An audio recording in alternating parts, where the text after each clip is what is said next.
Oh, hello. Hello, ladies, gentlemen, and everyone in between. I have no idea what happened. I have no idea at all what happened. But, yeah, sure thing, Tria. YouTube just froze. Oh, hello. Hello, ladies, gentlemen. Okay, wait a minute. I have the thing going in the background. It didn't let me mute it. Oh, wait a minute. Something is not right here. Okay, let me set this up and see what's going on. I have the stream muted.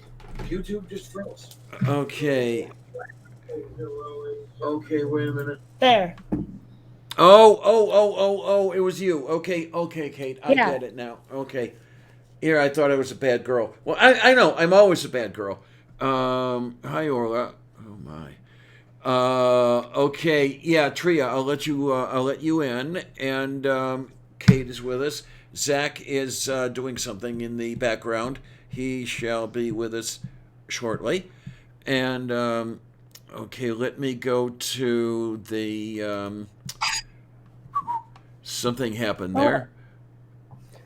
Well, got me a cup of joe, I have. Oh, yay, that's a good thing. I am so happy that you can have caffeinated stuff now. That is a good thing. Not as happy as me.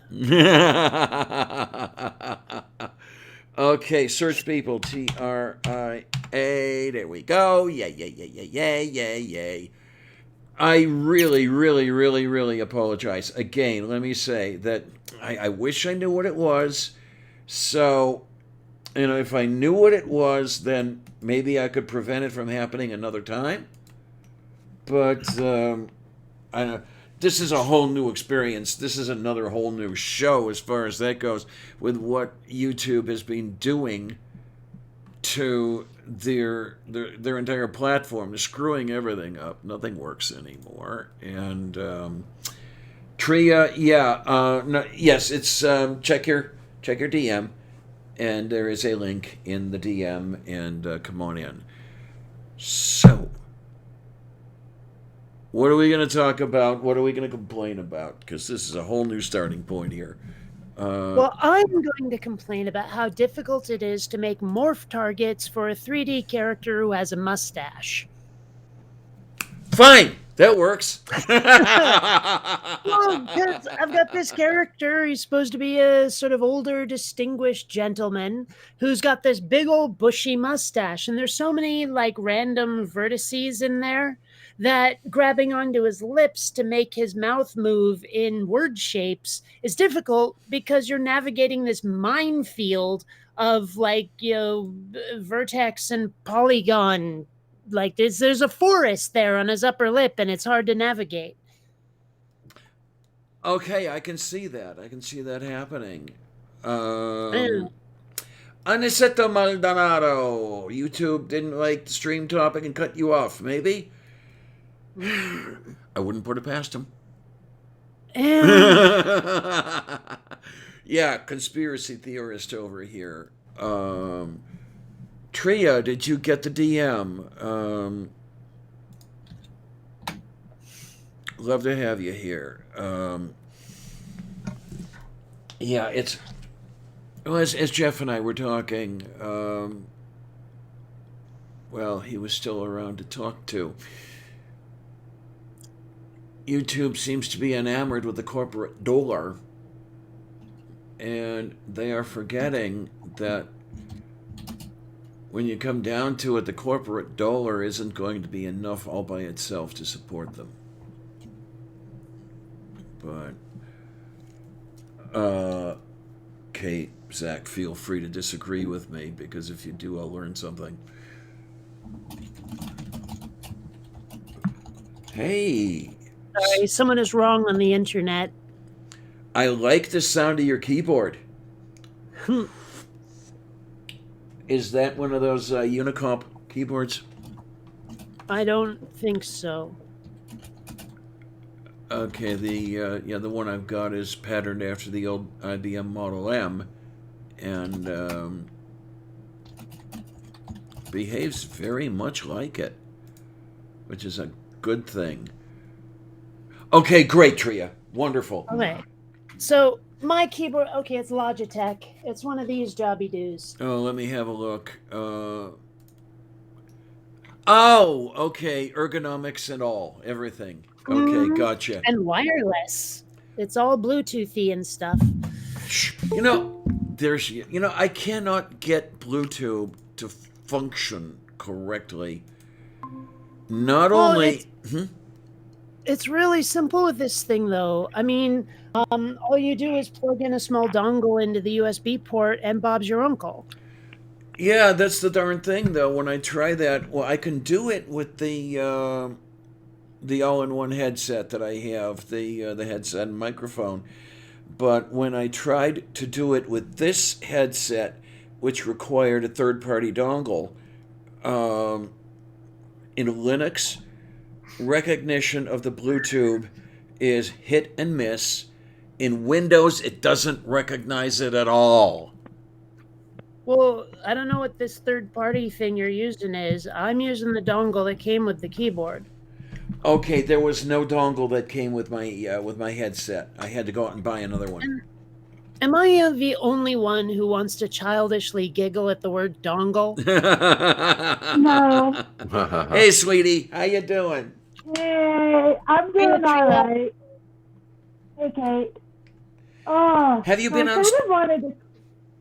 Go ahead. Have you been on stream with Kate before? I forget. And when Of course, with many times. okay, many times. And have you been on stream with And I Zach? don't. Okay. Yeah. I don't think on your show, but he and I are both on Bub's Seven Princes.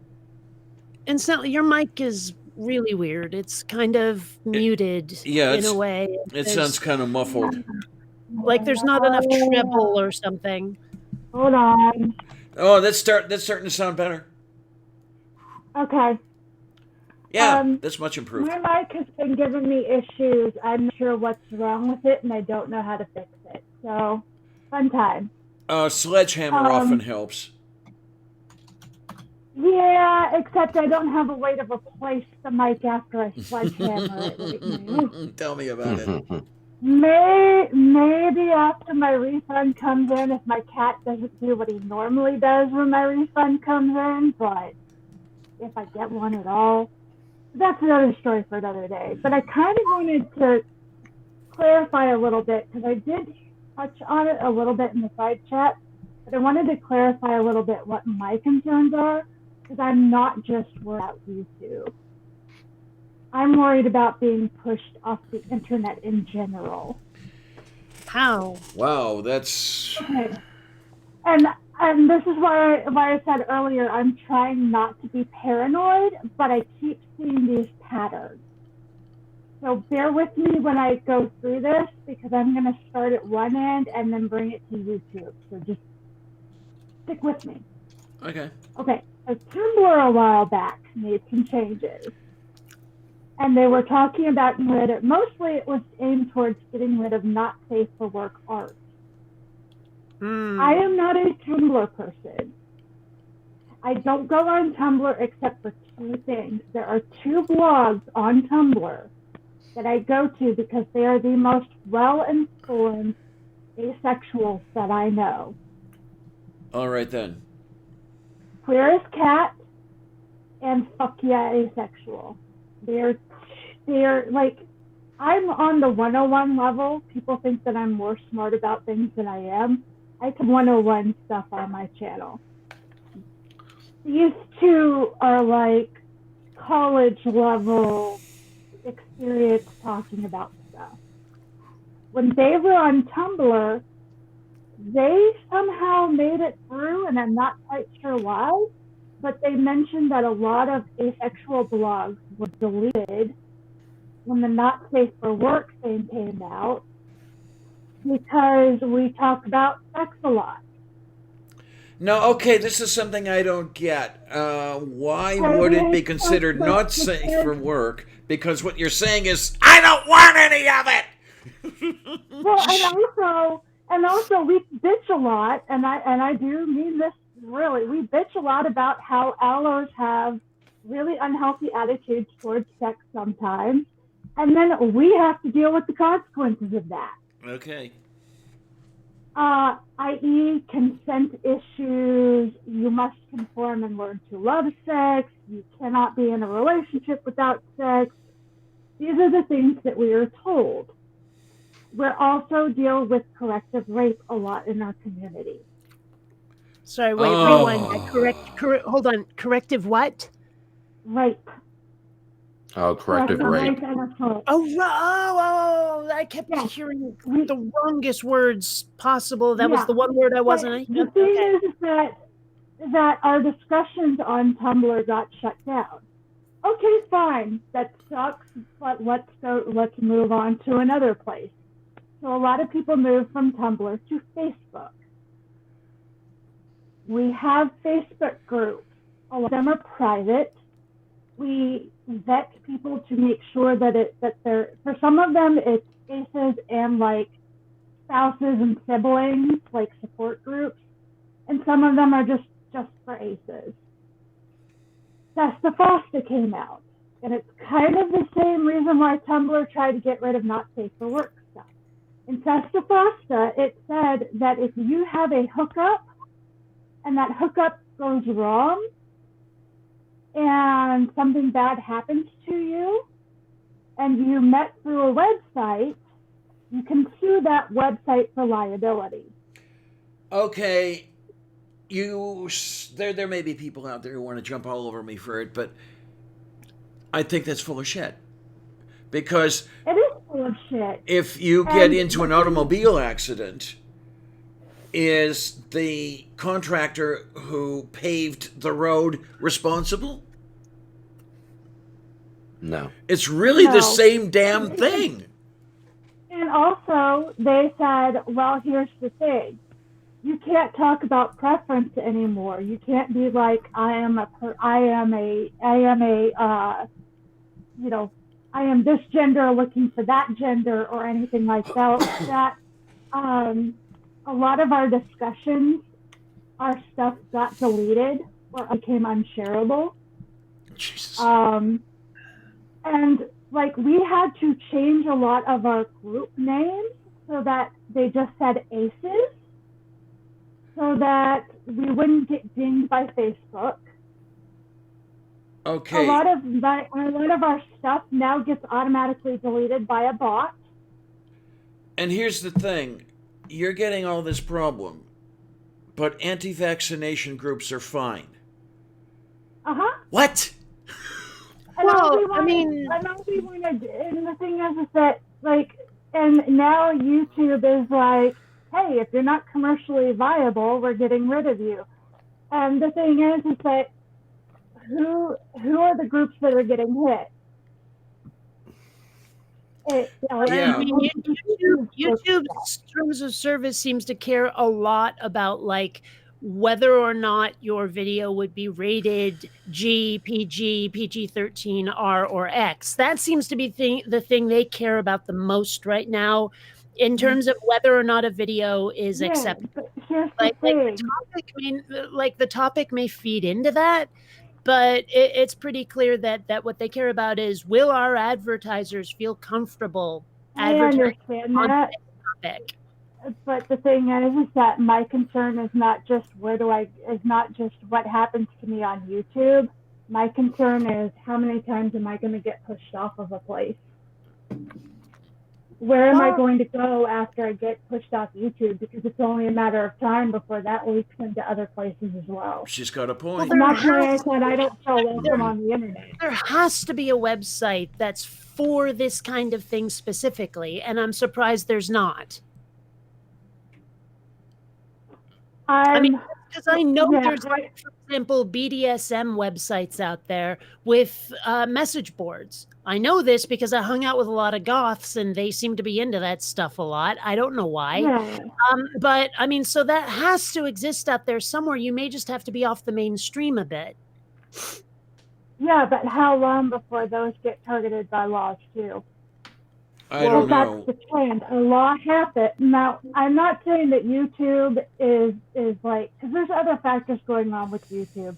YouTube has been trying to shoot itself in the foot for a while now. Oh, hell yes. Absolutely. I'm not arguing with y'all on that point. I'm saying that every time a new law comes out, certain groups seem to get censored first.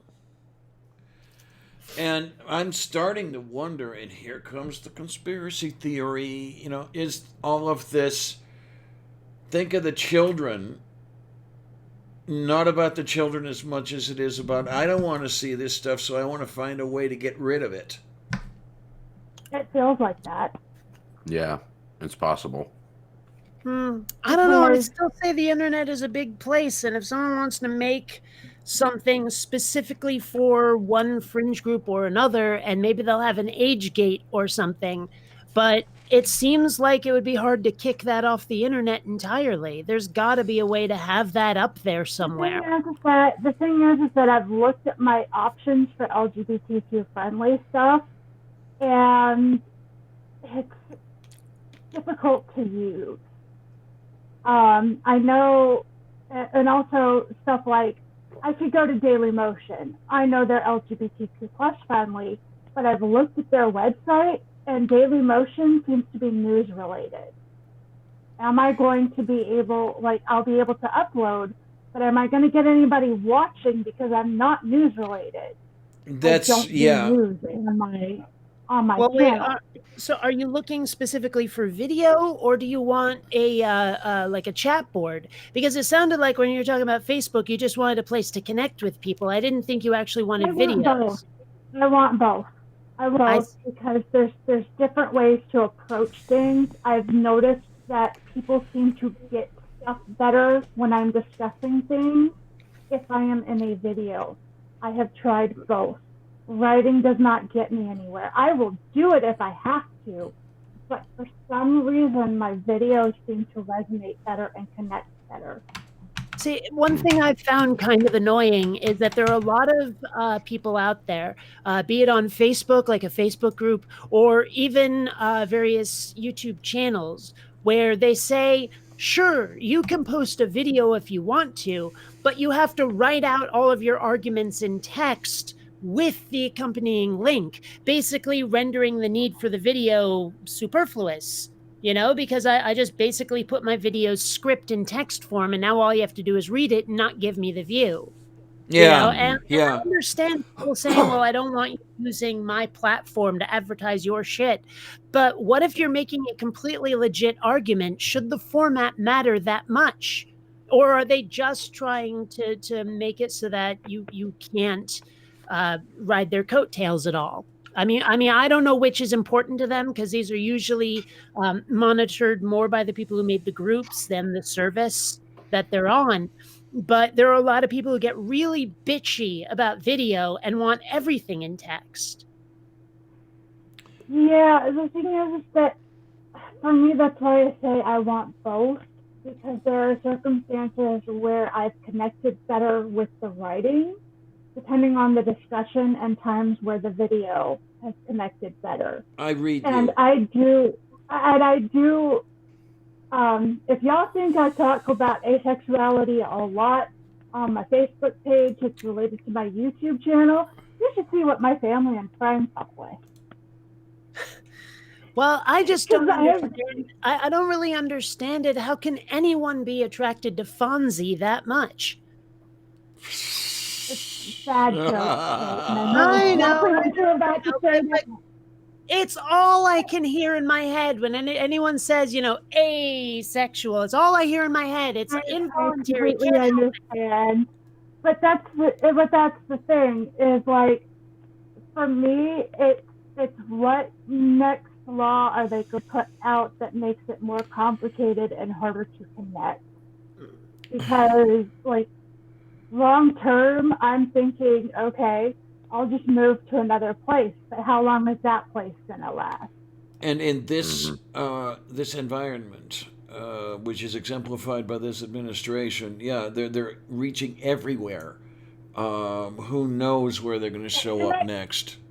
And I know that they can't completely shut everything down. Yeah, but a part of it is visibility.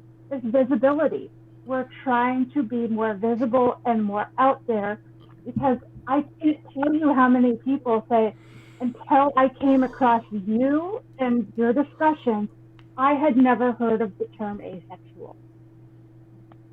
At least 50% of the people who have subscribed to me have told me that outright.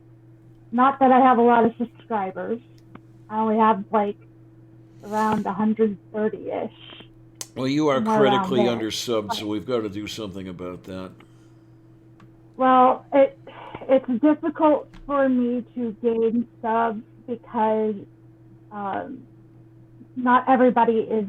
A lot of people are friends with me, but not interested in the content that I make, which is I get because I'm friends with people, and I'm like, look, I love you, you're a good friend, but I can't watch your channel.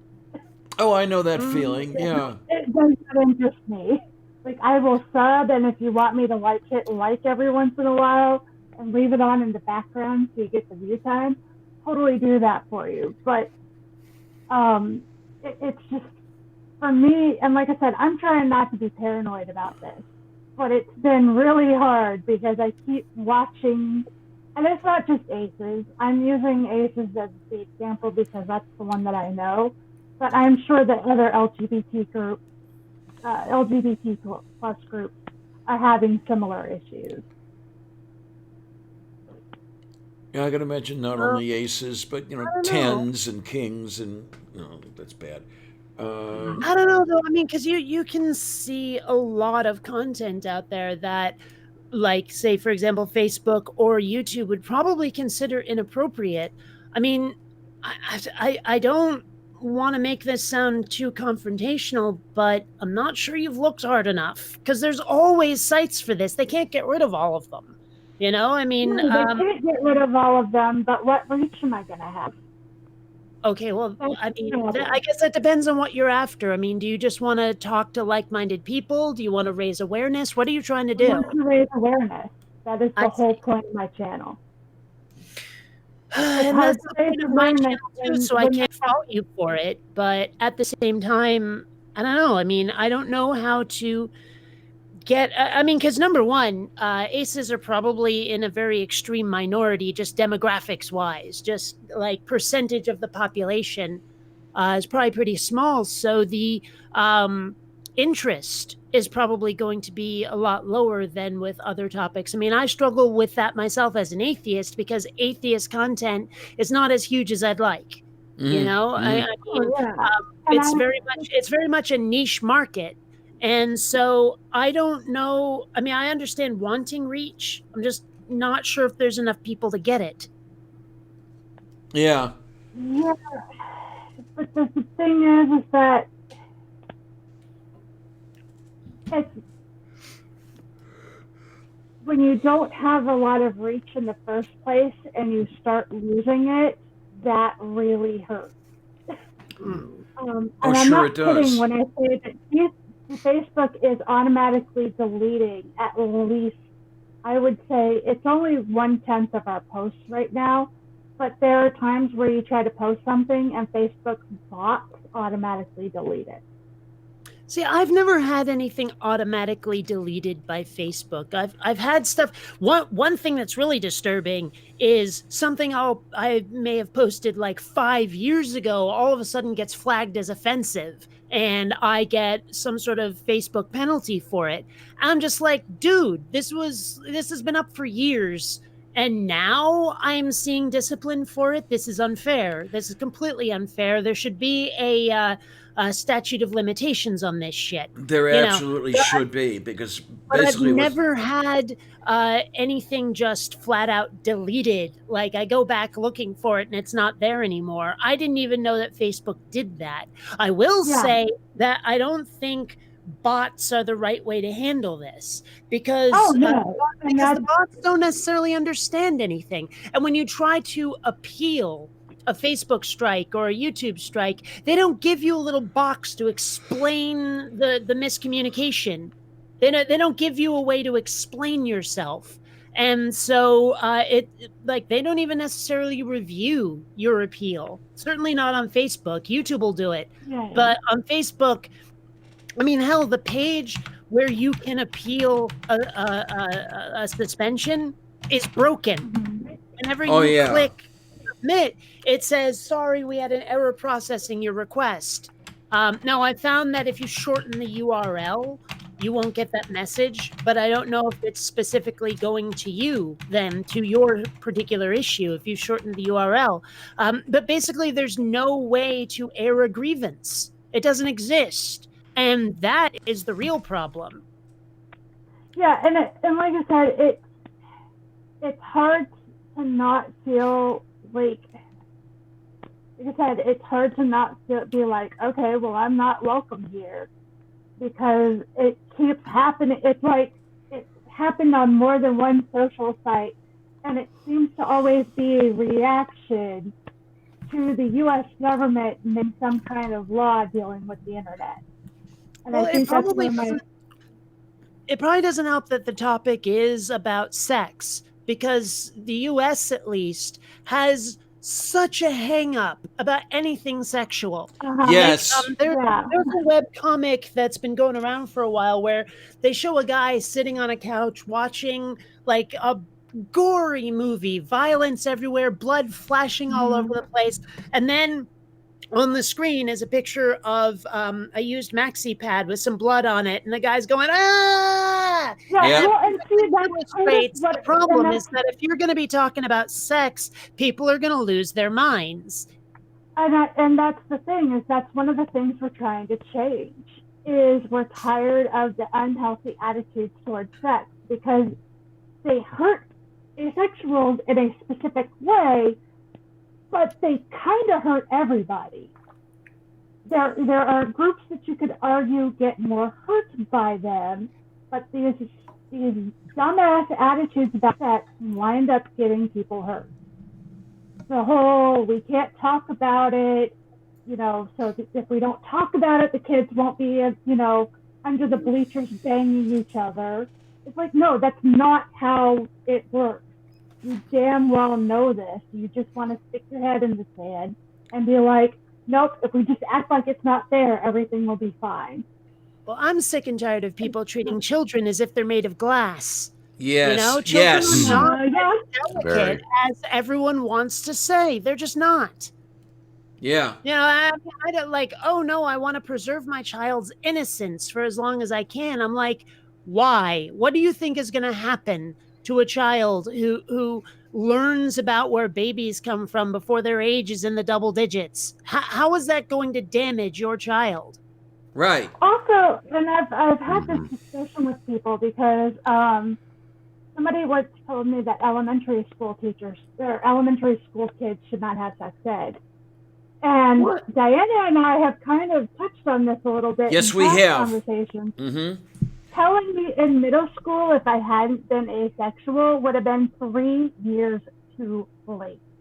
Yeah. If I remember correctly, Tria, you had an early puberty as well as I did, right? Mm-hmm. I started in the beginning of 3rd grade. Yeah. Mm-hmm. And, when you're taking this attitude of single digit age, you've got to cuddle them, you've got to protect them, that whole thing. No, more and more of us are maturing sexually at younger and younger ages. The kids have got to know. They need to know. Yeah. And they need to not. Earlier than I did. They need. I had one of those "Where Did I Come From" books before I was old enough to read it. The one that shows like they actually look like they're in their middle age, but they show the mommy and the daddy standing in the bathtub completely naked. It explains all of that stuff about sperm and egg and all of that. But like, my parents knew that I could handle it even as a toddler. Hey, wait a minute. In fact, showing it to me as a toddler gave me the ability to understand it without hang-ups, without it being this taboo thing. Yeah. And that helped. Yeah. So when people try to say my child is made out of glass and can't handle even the idea of sex is freaking stupid, is what it is. You should educate your children about this sort of thing earlier so they can have a mature attitude about it. Hey, Kate, that book that you're talking about. That's welcome on the internet. Was that? Oh, it is welcome on the internet. Was that book called Show Me?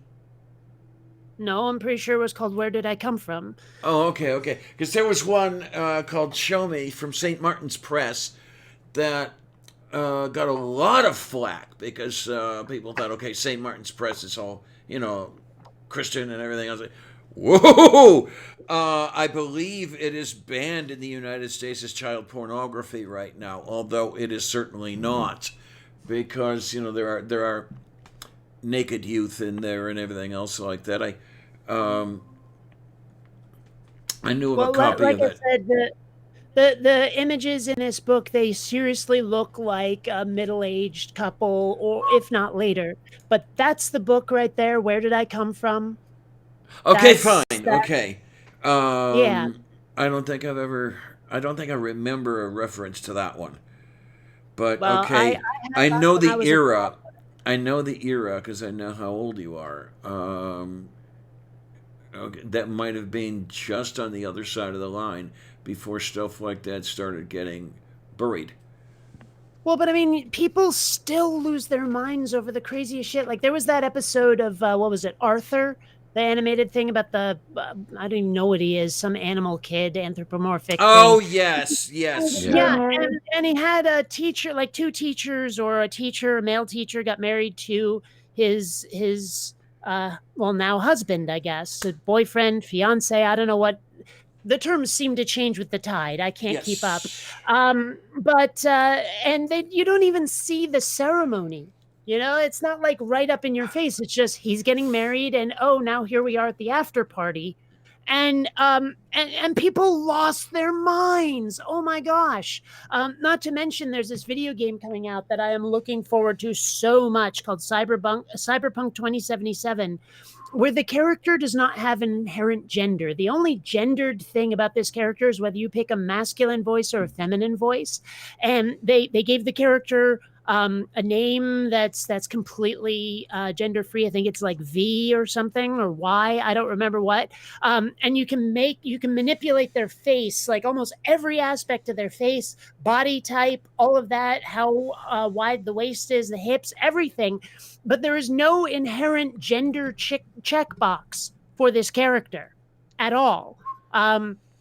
And people lost their freaking minds over it. Like these Christian groups were protesting and protesting. I'm like, dude, it's a video game where the character doesn't have an inherent gender, and you need what do you like? I need this video game to delineate between this sex and that sex, otherwise it's offensive in some form. I'm like, really? That's the flag, or that's the hill where you want to plant your flag? Is a video game that didn't have a checkbox for gender? Really? Then Yeah. people want things in such tiny little specific categories where they don't have to think, where they can run on automatic, where they can just go, I know exactly what I'm seeing is what I'm getting. And I don't have to ask any questions. I'm never in an uncomfortable situation, or a situation where I don't know exactly what's up at first glance. People can't handle it. They can't handle something being strange or outside of their little safety bubble, and it's frustrating as hell. Yeah, I wonder what they would do to either the book itself or something based on Asimov's The Gods Themselves. Has anyone encountered this? The characters are of three distinct mating types. It's not central to the story. It just happens to be there. So it's not boy and girl. It's A, B, and C or whatever they have, and you need all three to continue the line. That appeared. Oh my word! I think about 70s, something like that. I wonder, now if you showed that book, what would people do? But oh well. And also, back on something that we were talking about, what you were saying, Kate, where you had the Where Did I Come From book. Mm-hmm. And my upbringing, even by the South standards, was a little bit extreme about it.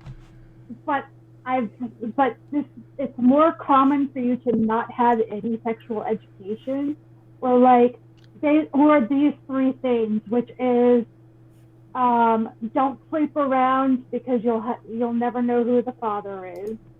Let's see, what was the other one? I'll tell you how to prevent having children when you grow up. Not even that at all.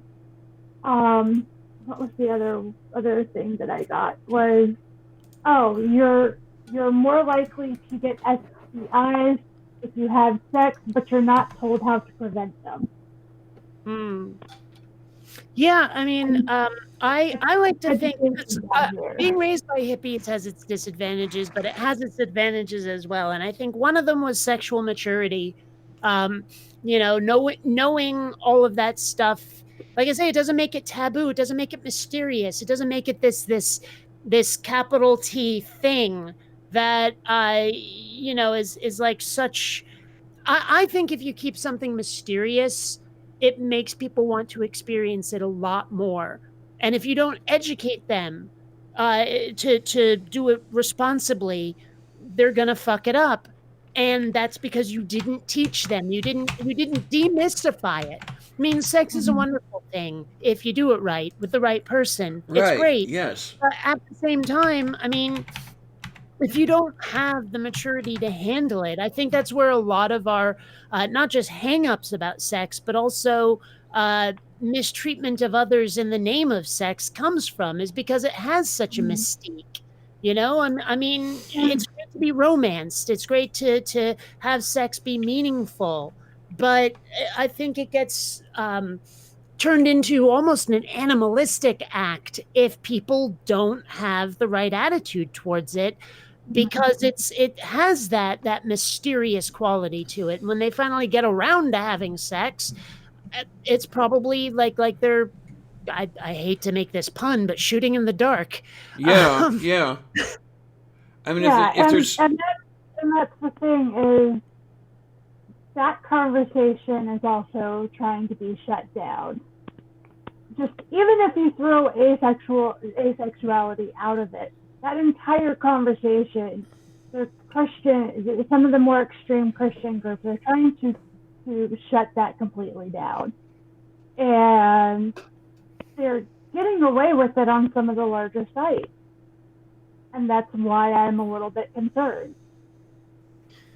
Well, I wonder how much of that is just because of our current government. I mean, if the thing I want to happen happens and we end up with Bernie Sanders and a left-wing Congress, I wonder if a lot of that is going to get repealed or at least mitigated in some fashion. Because we have been under the thumb of conservatives or centrists for a while, and that means that no progress is happening. And a lot of these attitudes, these fundamentalist attitudes, have been allowed to control the system. well, And what they seem to want is censorship, or at least censorship of anything remotely out of the missionary position, basically. And so I wonder what will happen if we get progressives to be the ones in charge for a while. I'm hoping that slows down a lot, or at least goes away. And that's why I say I'm not concerned about just YouTube. Yes, YouTube is doing shitty things, and there's more than one thing going on.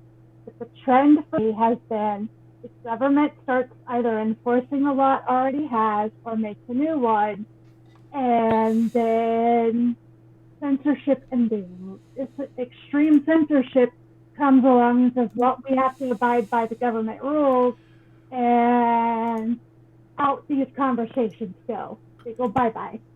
Well, there's something you have to remember now.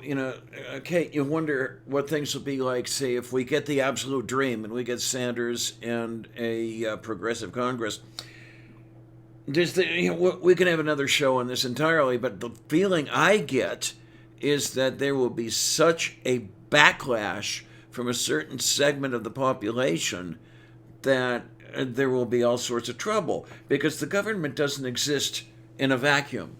Unfortunately, there's an electorate that puts them in positions of power, and there seems to be a sufficient number of totally regressive sons of bitches casting votes that we're going to have a really big problem until they all die off. Well, what we're seeing right now, I think, is backlash. because a lot of those same sons of bitches looked at even a centrist like Obama and thought, wow, this country is going in the wrongest direction Yep, yep, yep, possible. yep, yep, yep, yep, yep, yep.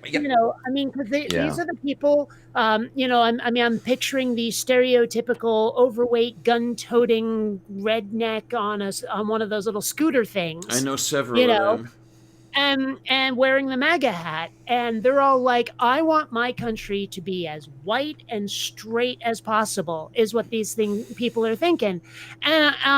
And what we're seeing right now is, I think, them jumping up and down going, yay, we did it, now we can make the country into what we want it to be, because that seems to be their goal, is to restrict the way people can live their lives. Yes, Whereas on the other side, it's like, look, if you want to be that stick in the mud fundamentalist type, you can. You just can't force everyone else to do it too. And that pisses them off so much, because they have a world in which they want to live. Like, they want the world to be their fantasy. If they could, they'd probably like upload their consciousness into some sort of virtual world where they can shape it the way they want it to be, so they can be a lot happier because they don't have to see anything they might consider weird, you know? absolutely. And And anything they might consider weird is anything that isn't them. Yeah, Yep. basically, yeah. yeah. And so and like I say, on the other side, on the left, on the progressives, it's like, we want inclusivity. We want people to be included, even if that makes you uncomfortable. I mean, let's face it, a MAGA hat wearing redneck makes me uncomfortable. But Hey, no I know part the of me is going feeling. to say they can't be that if they want to be that. You can be your corn-fed Iowa good old boy if you want to be. Yeah, You know, yeah. just let me be the lesbian atheist that I want to be, Uh huh. and find a way to live with the unfortunate knowledge that the other person exists. You Yeah. know, I And mean, what's really tolerant. amazing to me is these people are so afraid, and I'm going to say afraid of anything that's Mhm. not them. They're afraid of you. They're afraid of me. They're afraid of Tria. They're afraid of Zach. And what I think it is, that they emphasize the faith so much, and they know that their faith is not sufficient to keep their kids from seeing other things and saying, that's more like me than my parents are telling me I am. That's why the Yeah. internet is so dangerous to these people, Yeah. because when we didn't have a ready source of information, of alternative viewpoints, you could keep kids in that bubble if you wanted to. You could keep them from the knowledge that queer people, for example, exist in the first place. You could keep them from arguments against religion that you couldn't refute. So now that we have this information age, it's so hard to keep that under wraps anymore. And Yes. obviously they're panicking. They don't know what to Yes. do Yes. about it. Yes. Absolutely. Yeah, and the biggest thing with all of us is the only thing that they would have against me is the fact that I don't believe in God. Because everything else about me, I'm a heterosexual white male, but Nobody's I just don't perfect. believe in God. But I don't believe in God. Hmm. So, but however, with y'all are not, heteros. You're not heterosexual. Tree is asexual, and you guys are homosexual. So that automatically is one tick mark off of their checklist that they hate. Yep. And then on top of that, you don't believe in God. So there's Mhm. there's two Yeah. We're two coming to the plate ingredients with Oh, two strikes two against ingredients us to at stir the least. pot. Yeah. yeah. I'm sure if I really thought about it, I could come up with a bunch of others they can't stand too. I mean, Well, hell, yeah, even just my yeah. musical choices would probably piss them off. Oh, As so I've always said.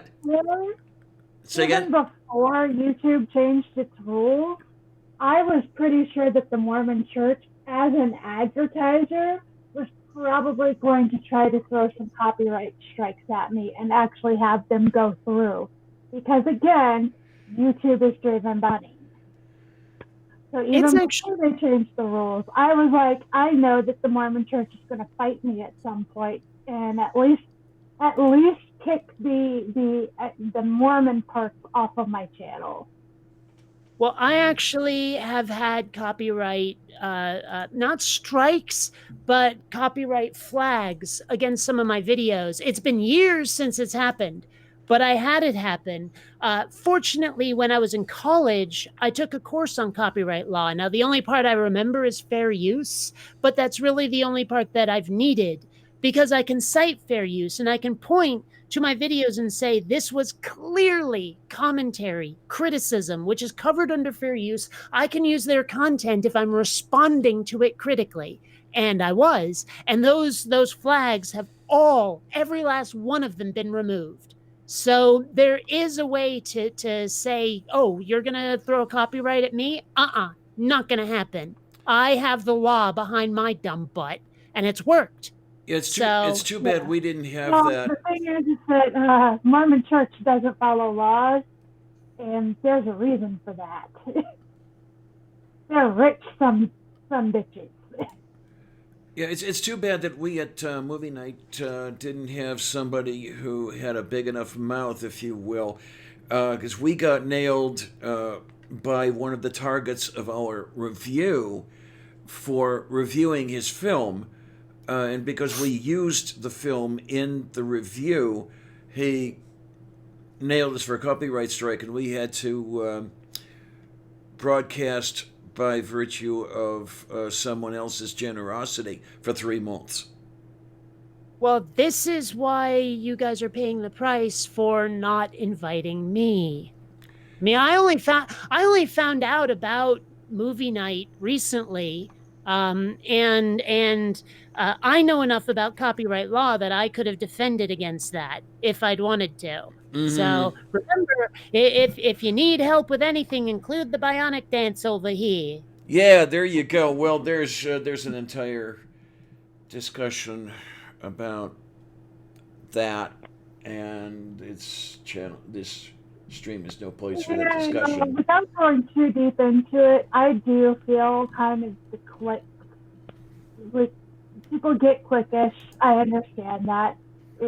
But I do kind of understand where Kate's coming from because there are people who, even when they're in the same environment as me, act like I don't exist. And it's like, I don't expect you to support my channel. I don't expect you to come on my channel or do anything or invite me to yours. In fact, I'm usually pleasantly surprised when somebody does. But there seems to be these clicks where if you're not in them, you don't even get acknowledged. Even if you're doing something similar to what they're doing. And that can hurt. It's like, at least nod and acknowledge I'm here, even if you don't agree with me or you don't necessarily support my channel. Oh yeah, well, the sheer number of times that I've been watching someone else's atheist content and they're like, "Oh, I'm making the same argument here as channel, and I find myself like getting more and more tense as they list off their favorite channels, waiting to see if I get a mention, and I'd say at least 9 times out of 10 I don't. And I'm just like, what the fuck, man? I've been around for more than a decade. You people know that. I've been fighting this fight. I paved the way for your asses. Yes. And Yeah. what?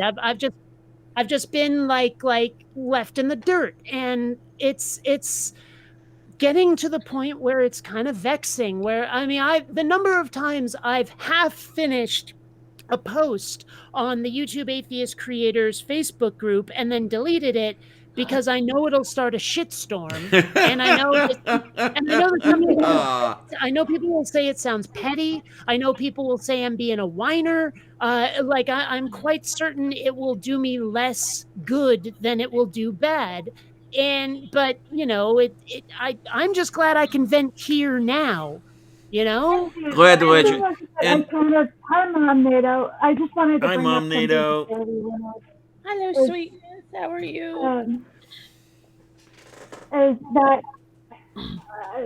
that I understand why I don't get invited to a lot of atheist channels, because even though I do ex-Mormon stuff, even that's not necessarily atheist. So I get why some people like would not invite me to their channel per se for atheist things. So, but Kate says atheism, that is her thing. Why are you acting like she's not in the room?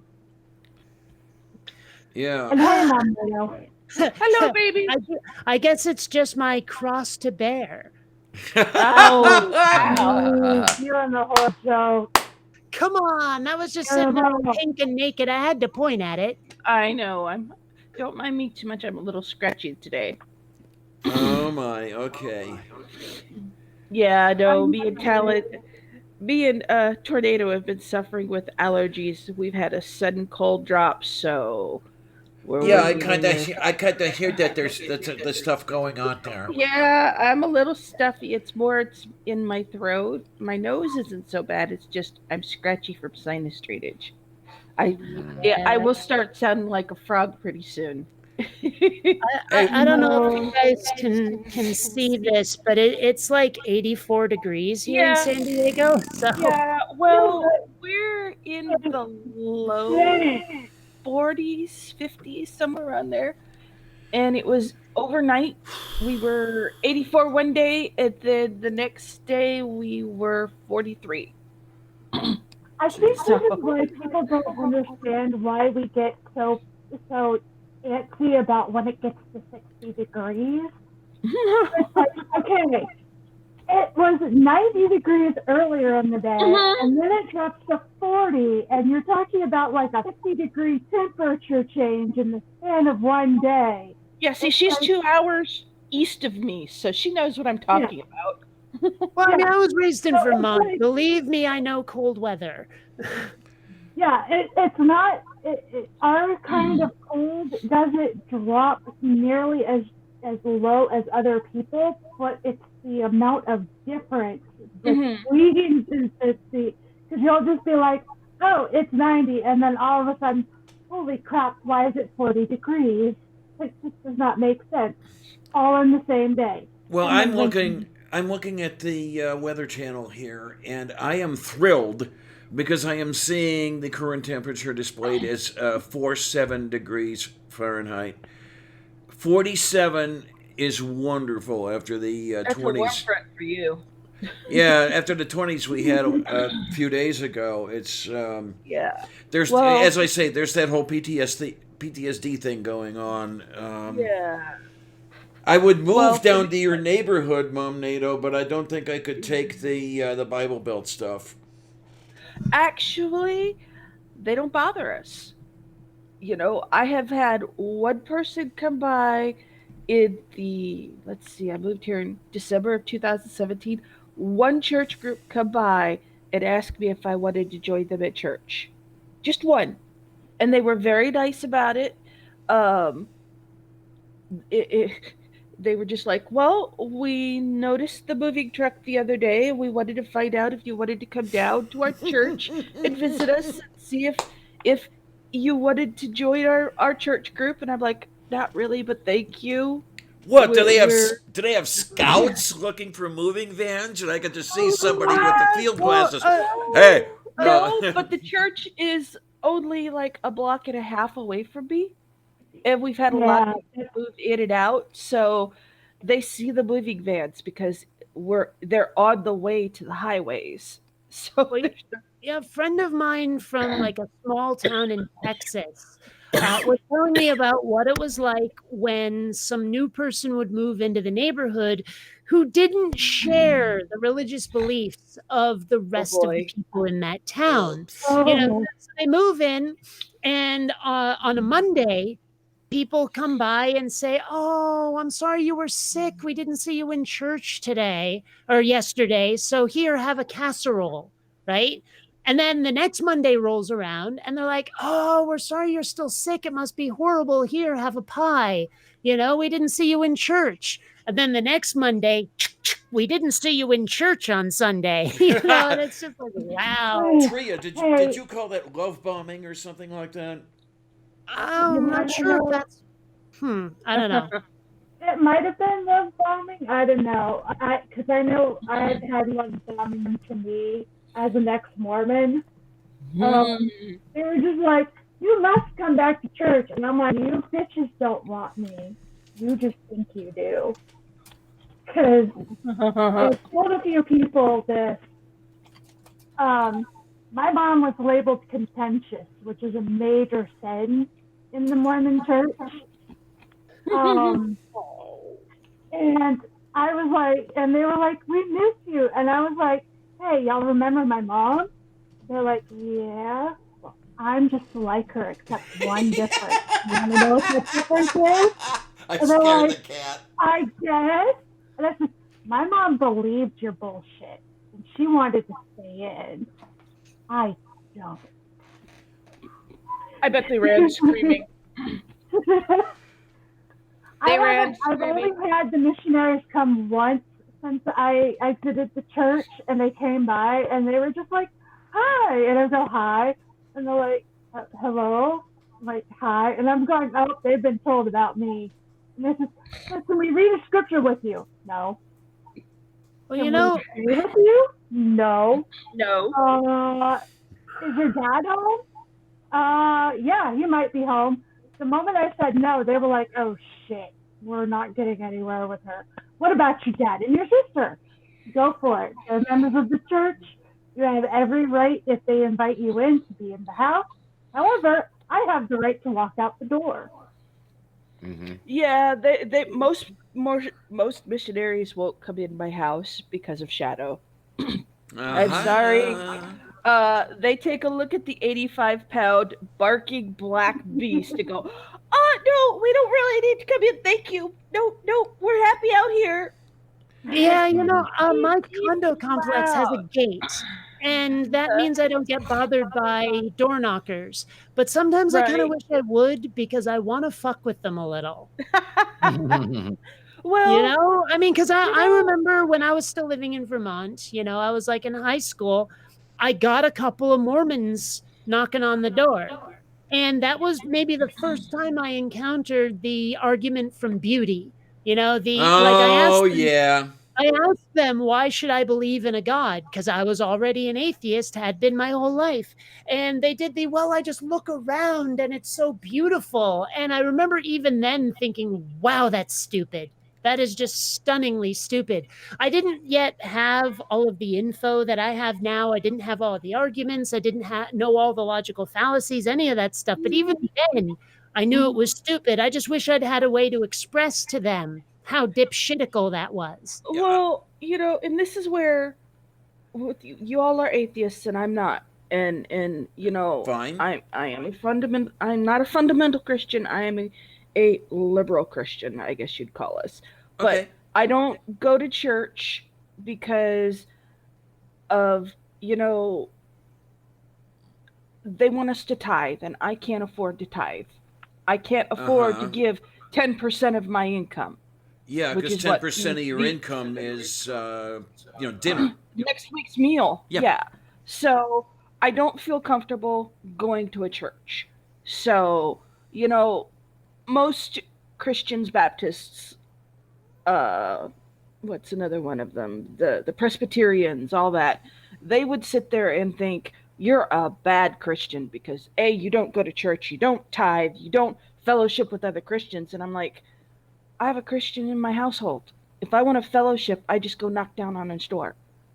Me and my son can have our little fellowship together, and then, and he asks me occasionally about things, and it's we're not your typical Bible thumping. You have to do this. We're just like, you know what, the primary goals that most Christians say are God's will is that you believe in his son, you believe his son died for you, and you love your neighbors. Okay, everybody here is my neighbor. I don't have to knock on you because you're an atheist. I don't have to hate you because You don't have the same sexual preferences as I do. I don't have to hate you because, you choose to be a woman when you were born a man. That is your choice. You have free will. That is your will to do what you want. Don't get me started on free will. Well, but that's the Mm. thing, though. Everybody has their own ideas. Yeah, but some of them are supported by like hard data. I know, more than but others. yeah, I understand that, and I'm not saying that I'm right. I'm just saying this is the way I am. But I'm not going to force that on anybody else. You know what I'm saying? I'm not going to make it. I mean, it's you are free to do what you want. It's your choice, your will. You are who you are, and you're going to be who you are. I have no right to change that. Well, that's Yeah, that's a also, big I part mean, of it. Yeah. Now, I'm mostly joking when I say this, but one point of order: nobody is born a man or a woman. That happens when puberty hits. Oh, I know. I know. I'm kidding. I'm kidding. I'm Mhm. kidding. Like, don't take that as anything other than silly humor. Oh God, no. But Well, I then I know don't. some people who'd be like, "But you fucking know what I meant." I'm one of those people. But at the same time, I can appreciate a good pun when I hear it. I Yeah, don't know. no. Diana knows me well enough so far to realize that most things aren't going to make me mad. Right, The only right. trigger that's Challenge gonna accepted. No, I'm kidding. no, the only thing that will make me mad is attacking my kid. Yeah, and that's a mom thing. That's a And mom thing. another point I wanted to bring up was even when I was Christian, I was really mad at Christians that told me that I needed to go to church. Hmm. Because I was just like, you don't have to go to church. The Bible itself lays out guidelines that say that if you just want to meet up with you and a friend and discuss being Christian, that's enough. It And is. it clearly states that.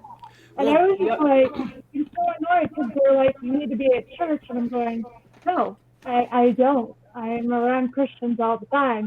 Technically, I'm fellowshipping without even going to church. Well, Well- another thing. Okay, now this is I recognize that this is completely irrational on my part, but Mhm. the one that drives me right the frick up the wall, makes me gnash my teeth, is when I get a Christian going, "Have you heard the good news?" Oh, for some reason that just makes me want to slug them. I don't know why. It just does. It's the cheerful, happy, bubblies. Well, it's That's not what I even call it. that. Well, not for me. I think it's just the sheer arrogance. The hey, did you know how right I am? And it's like, and the expectation that I already agree with them that stuff sucks, and so now there's good news to replace it. It just, I don't know. There's Well, something about it that the assumptions being made just make me really grouchy. Well, the one well, thing I'm that also considered a bad Christian because I've been married more than once. Oh yeah, I was just watching a video yesterday. That are you familiar with Beelzebub, Mom Nato? Mm-hmm. He Oh, had yes. he had someone on who was speaking of her experiences at the what is it, the Steubenville conference or whatever the hell it is. But she's mentioned that yeah, with those hyper Catholics, if you were the product of a second marriage or something like that, you were not a real person. And Well, yeah.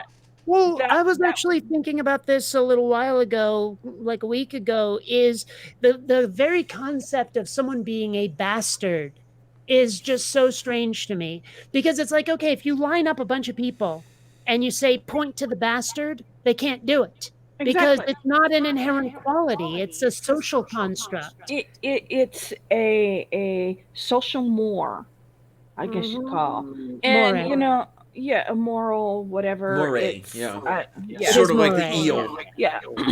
Yeah. And they're like, okay, you were born out of wedlock, so you're a bastard. Excuse me. Back in the very beginning, there was no such thing as marriage. Yeah. That And, was you know, before and Jesus. I can be a Technically, bastard whether my parents were married or not. I'm a complete rat bastard, Okay, regardless of but their marital keep in status. mind, Adam and Eve were Eve was Adam's second wife. Yes, you know that one. Yeah, where Lilith Lilith was his first. Yes. And she is completely ignored in the Bible because Lilith was not a good wife. Well, She yeah, was have you ever not. seen She was. Frasier? Yeah, but there's also the fact that Adam and Eve were never married. Therefore, the entire human race are bastards. Well, of course, then there's the whole thing where Adam and Eve seem to have only sons, and yet somehow. Go, get on, buddy. Good morning. It's kind of like there's that image that's been around the internet for ages where it's like Noah's Ark being loaded up with animals and both lions have manes. Yeah. Although I was actually rewatching The Big Bang Theory the other day, and Sheldon's mom is like uber fundy religious, and I think it was Sheldon asked her like, what did the lions eat on the ark, and she goes, the floating bodies of drowned sinners. It's like, okay, because people always ask, what did all the animals eat? And I guess that's one explanation, I suppose. But then, of course, the other question is like, who was shoveling out the animal compartments? Because they're probably not using the porta potties. Oh man, no. Someone had to muck out the staples on that ark.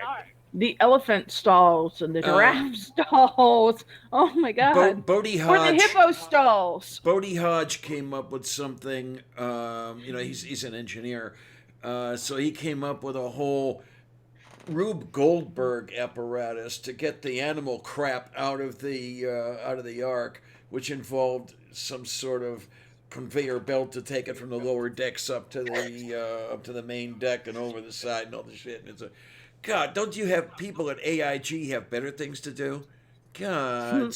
I don't know. I mean, part of me wants to set up my own ark encounter, but have it be Indiana Jones and the Raiders of the Lost Ark, just to sucker people in and not have them realize which one I mean. Because like the first time I heard of Raiders of the Lost Ark, I was mystified because I was not raised with religion. I knew about Noah's Ark. Like I had heard that story, even though I didn't believe it for a second. But I didn't know that the Ark of the Covenant was a thing. As far as I knew, an ark was a boat. That's all I knew. And so I was so mystified by that movie going, where the frick is the boat? Yeah. Tornado says check Twitter. Diana. Oh, sure thing, honey. Oh, man. Hey, Kate, if you ever pull that off, I will personally go to your encounter. I still want to contact Disney and tell them to rename that Star Wars park Orlando Calrissian. I mean, come on. It's in Orlando. Who's not thinking of these things? I've been making the Orlando connection since I was 5. Yep. Let's see if we can do something here. Okay, we will make the copy thing, and we will do the thing, and what am I talking about here? But there is the interesting thing that the fundamentalist population that runs around with Ken Ham doesn't even know. An ark isn't a boat. An ark is a box. Mm. Yep. And Noah's Ark is called an ark because very likely the people who came up with that fable, knew it to be a box shaped. That whole thing, and Okay.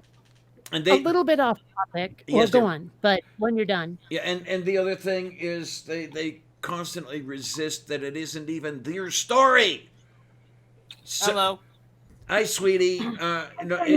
It's prior to the Babylonian captivity. Sumerians wrote that damn thing, and they stole it when the Hebrews were held captive. Yeah, But try telling them that. I know. That's what I was after. So it's And what really, really, really, really amazes me is how Yo. somebody can hold on to. Please excuse me when I say this, but it's the way I'm looking at it. Such a outlandish set of beliefs in the face of all evidence against it. It's like, here, this is why we know none of this was true. None of this happened. Just and they have to twist reality in order to maintain. As Aaron has said more than once, they have to claim that reality is wrong. It's like, what the? Are we talking about Christians, or are we just talking about a specific issue? Well, like the flood? we started with the specific issue with the flood. That thing. I mean, how moronic, if you will, is that set of beliefs? Really, it never could have happened. We know that it never could have happened. We know why it never could have happened. And I have another reason why it couldn't have happened. And these Two words: hydrogen sulfide. Well, there's another reason it couldn't happen. The amount of rainfall in the amount of time they specify and how much of the land that has to cover, the entire world would be blasted with fire hoses to produce that much water in that much time. There's literally not enough water on the earth to flood the earth. Right. Yeah. Right. But Kenny was doing, on Twitter just a day or two ago about how permeable rocks contained enough water to flood the earth. And it's like, God damn it, Ken! Yeah.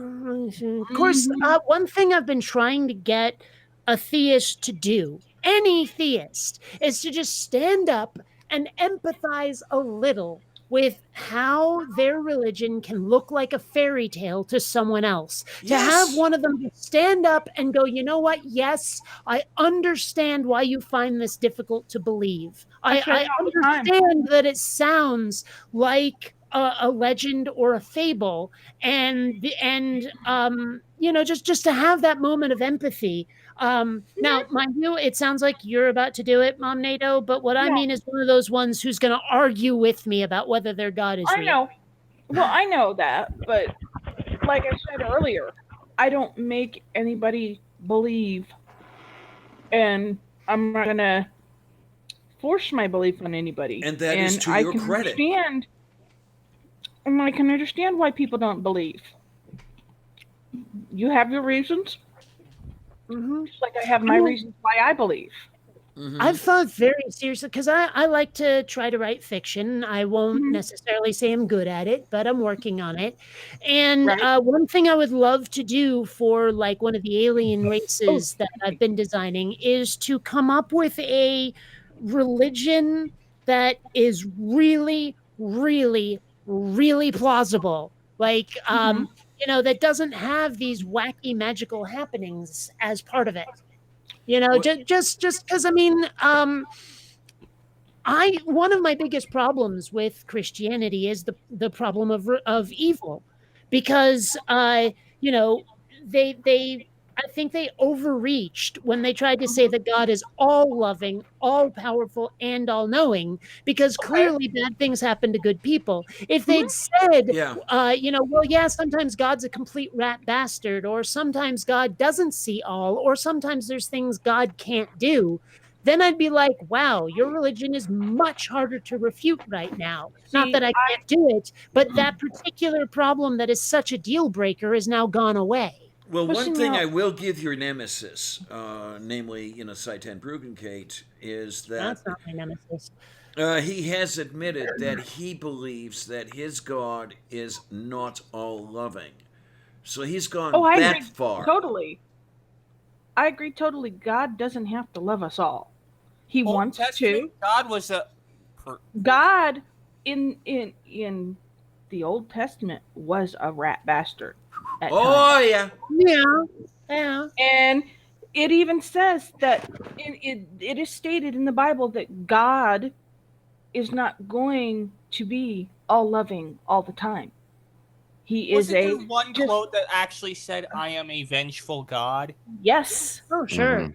Well, I mean, And you don't have to go too far into the Bible to point out some seriously rat bastardy things he's done. right, Like the whole thing with Abraham and Isaac, where God's like, "Oh yeah, I want you to drag your kid up to the top of a mountain and kill him for me." And the guy says, "Yeah, sure." And at the last minute, just kidding, and God makes him stop. But I mean, I have to think about poor Isaac. How do you trust your dad ever again after that? exactly. Right, right. You know.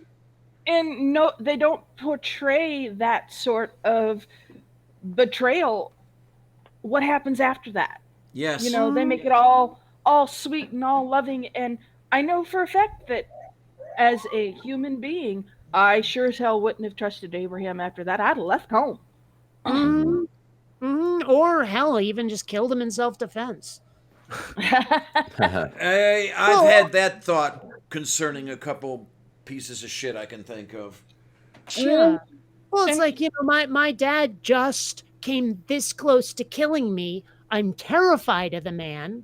And so I'm gonna wait till he goes to sleep and stick a dagger up his chest, up his sternum, or hell, poison his morning tea. I don't know, but one way or another, I need that man out of my life because he's gonna kill me. Uh-huh. Well, I mean, one big thing that I have with the whole God idea is God is a title, not a name. Well, So why say God? It's a title. If I remember correctly, it was say Elohim or Yahweh or Jehovah or something like that. If I remember, that actually gives a name. I've actually thought about trying to write a godlike character that tries to hide the fact that he's God and name him George Hova, just so people can realize his name is George. Yeah, I did that. Kate, that is a bad pun. No, well, Kate. that's the point of a pun, isn't it? I did that with a character, and I tried to write a piece of fiction years ago, and it was horrible. But the main character's name was Nicholas Teufel, and he was the devil.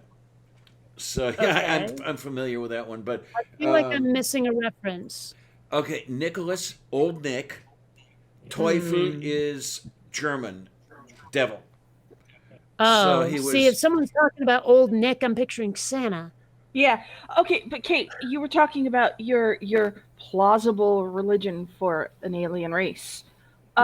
What about a race that its religion's with the computer? It saved their lives. They know it's not a deity, but I'm pretty they sure worship. that's been done. I don't. Not quite. I'm sure it's been done at one point or another, but as long as you're not copywriting, you can do it. Well, there was something I was working on, actually. It's like, okay, I've got this animated project, this huge animated project that I'm working on right now that is actually almost like a prequel that's written before the main story, if that makes sense, like an intro to the world, where a guy gets a spaceship that lets him start exploring beyond Earth. Right. And one of the first planets I want him to encounter is going to be populated by what appears to be sorcerers. But it turns out that their so-called magic is actually nanorobots that are controlled by a central computer. And they don't know that that's what this is. They think they're actually doing sorcery, but the main character discovers the huge computer that's controlling all of these nanobots and has this ethical question of, do I tell them? Do I shut it down? Because they're using their magic to oppress people that aren't able to access the nanobots.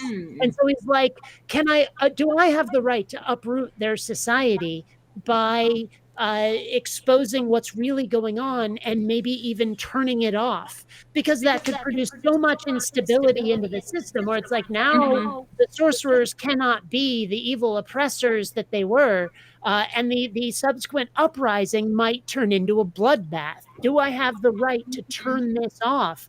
But if I don't do it, they're all going to remain slaves, the ones who can't use the magic. So that is not exactly the same, but it is still a computer that runs a kind of supernatural thing. Right. Or maybe add something to the programming Okay. that will deal with the situation of forcing others. Well, I mean, that's another option that Yeah. he would have, is to say, okay, I'm taking away the like admin rights of the Mhm. head sorcerers and letting Right. everybody access the magic, the Yeah. nanobots. But even then, that could turn into a bloodbath Yeah. because, It's now there's going to be the war of sorcerer versus sorcerer. right. That it's a big. It's another moral question. What to do? Mhm. And I Mhm. think that's a decent story. I mean, one of the things that I'm going for with this animated thing, and I'll probably continue it as a web comic after the animation because, wow, that'll be easier. But the whole thing is, picture if Star Trek was just one guy on a single seat ship. That's what I'm doing. Is he's going out to explore, not necessarily to zap people with his laser gun, though he does have one. But the idea is to explore strange new worlds, and Right. I think that's going to be kind of fun. I mean, the main character is more of a Buzz Lightyear type than anything else. He's more Flash Gordon than he is Captain Picard.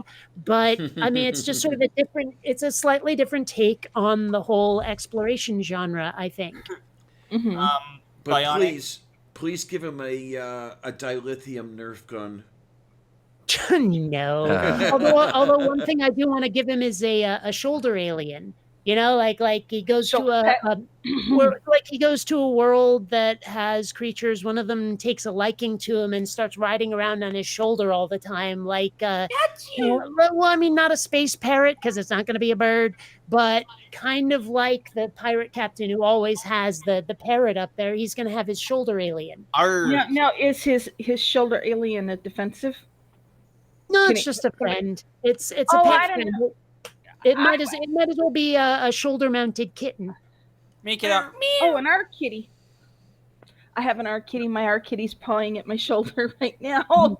Meow. In fact, if you've seen Guardians of the Galaxy 2, imagine like Baby Groot, but different. Oh. You know. I am Groot. But I mean, if the basic idea of what I'm doing isn't apparent by the title, which is Quinn Redshift, I think people aren't going to get it because this is very pulp. This is very retro. What I'm working on, it's a lot of people have been comparing the imagery I've been posting up as being a lot like Futurama and the Jetsons, which is exactly what I wanted. So yeah, it's definitely more phi than sci, but yeah. Yeah, tongue in cheek. whereas if I were to go in the direction you're going with, the whole person exploring the galaxy, it's like doesn't have a doesn't have a laser gun. He has more of a camera and just starts flying around other planets, just going click, click, That's 'cause you're click, a weird click, child. You're my weird child. No argument. I love you, Tornado. And yeah, I kind of overheard Mom's convo, but that's only because I was in the issue of, you know what I mean when I say I'm in between sleep and waking, right? Oh, I'm always in Yeah. that condition. Yeah, I was on some. It was somewhere around there where I was hearing you guys talk about how either Mom's a bastard because she was No. or some odd thing where one of the Christians was saying, "Oh, you were had out of wedlock, therefore you're a bastard." It's like, well, technically, isn't everyone in humanity a bastard then, since Adam and Eve weren't ever married?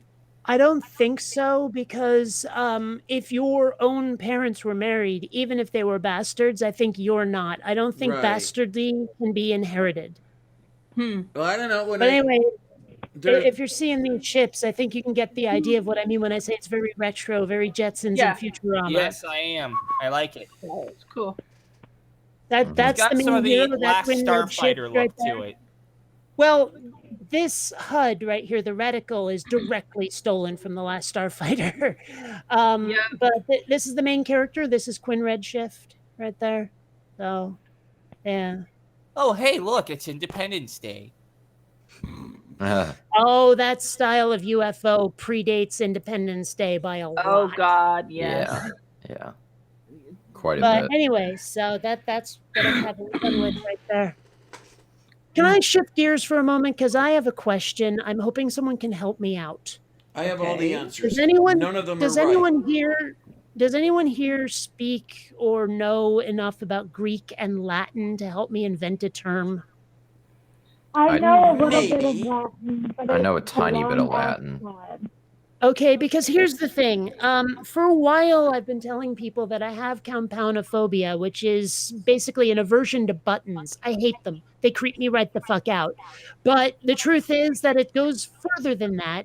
I'm creeped out by formal clothing. I hate collars that fold over.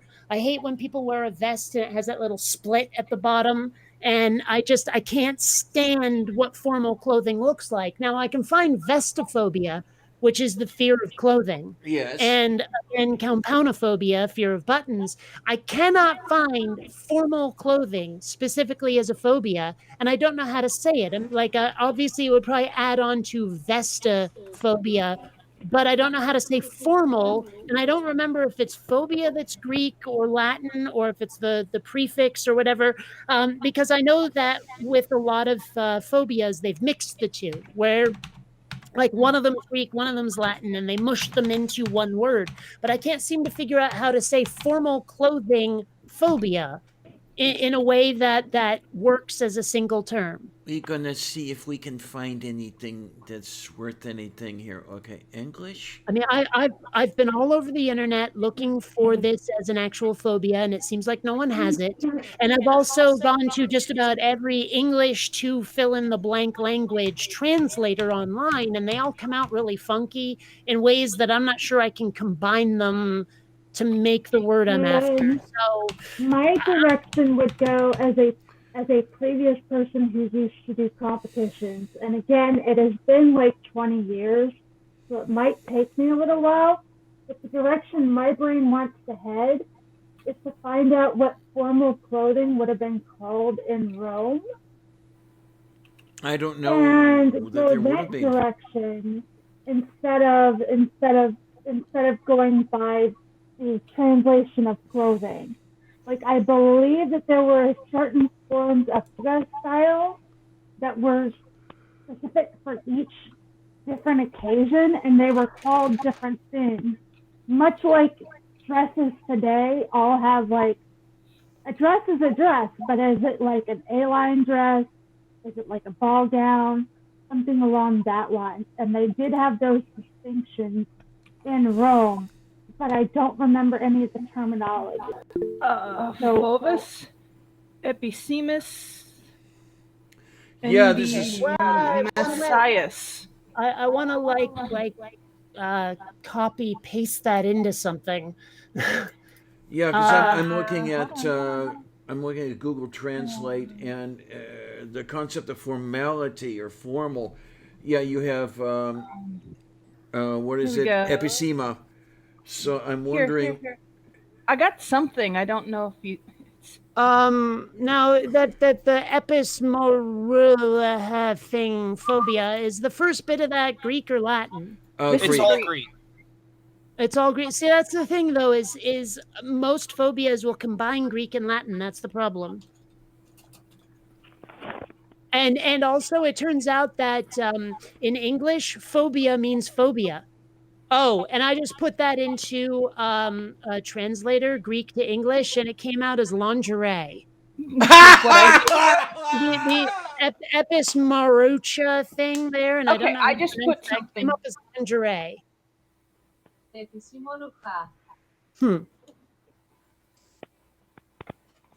Yeah, so I mean, like I say, I'm having trouble figuring this stuff out. Yeah, let me that's see the if I interesting remember. thing. If you're translating, say, from English into some other language, always back translate. Yes, Because you may end up with a sense that you never intended. Yeah, see, I put that. Yeah, I mean Formal that's actually clothing. one thing I did. Like if you've seen the intro I have on my videos now where I'm imitating the MGM lion, there is a Latin phrase on this sort of wreath looking thing around my head that basically says God is a fairy tale. And I put that into Google Translate in English. I think I actually put God as a legend or something, and it spewed out the Latin phrase. And I was like, I don't speak a word of Latin. This could be wrong. So I copy pasted it to Latin to English, and it came out the same way. So I'm fairly confident it says what I wanted to say. But of course, Latin has all those wacky tenses and prefixes and stuff. And Latin who has knows, so many who knows tenses if and you're getting it prefixes, right? its entire. I like to liken Latin as an exercise in, well, let's just say it's an exercise in how tense one can get when they're trying to learn a language. Latin has so many tenses that you're going to start getting tense just trying to figure them out. The thing about Latin is the cases. There are cases you've never heard of in English. I mean, ablative case, and English doesn't have it. What? It's kind of it's funny like, because when I had the still brain don't get surgery any done, other it was place. ablative laser surgery, laser ablation. So that makes me giggle a little that they have So, a ablative. sentence called that. I mean, I don't know if you've seen Life of Brian, but they've got that scene where he's trying to write Romans Go Home on the wall with a paintbrush. Yes. And you get the Roman guard comes to him and starts correcting his grammar instead of telling him not to do it. Yeah. Mm-hmm. You know, he's like, people named Romanes, they go the house. He's like, it says Romans go home. He's like, no, it doesn't. Yeah. That's one of the things that even though I had 3 years Latin, I still struggle with is certain cases still kind of are hard for me. Some of them aren't because I had a really good teacher, but And by the way, Tornado, the ablative case is sometimes used or often used to express motion away from something. Yeah. So, But the carrying often away, gone it off. has the same root as ablate. I've often gone off on this channel about how difficult Klingon is to learn because it has some of those like, this to this, this to that, this to that, and they have no rhyme or reason to them. It's such a pain in the ass to learn it. Yeah. Let's just say the person who invented Klingon is a Patak. Mark Okrand, his name is. And yes. It's funny, though, because everyone taps him to create languages for their sci-fi. I don't know if any of you have seen Disney's Atlantis: The Lost Empire, but he created a language for that, an Atlantean language. I guess they just said, okay, you're the go-to guy for this.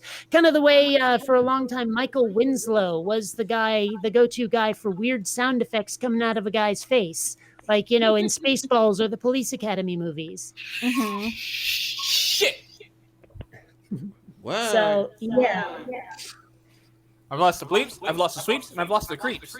I don't know. Does anyone remember the old Micro Machines commercial with the guy who spoke really, really, really, really fast, and that was his thing? Mashida. Yeah. And then I remember watching America's Funniest People a long time ago, and there was this one guy where he submitted his tape, and it just sounded like complete and utter nonsense. But if you played it backward, he was speaking backward, like everything he was saying made sense. And so they decided to make a music video with him where everything's happening backwards and he's singing in reverse. Okay, then. And I think the song was called like Most Beautiful Day or something, or Most Unusual Day.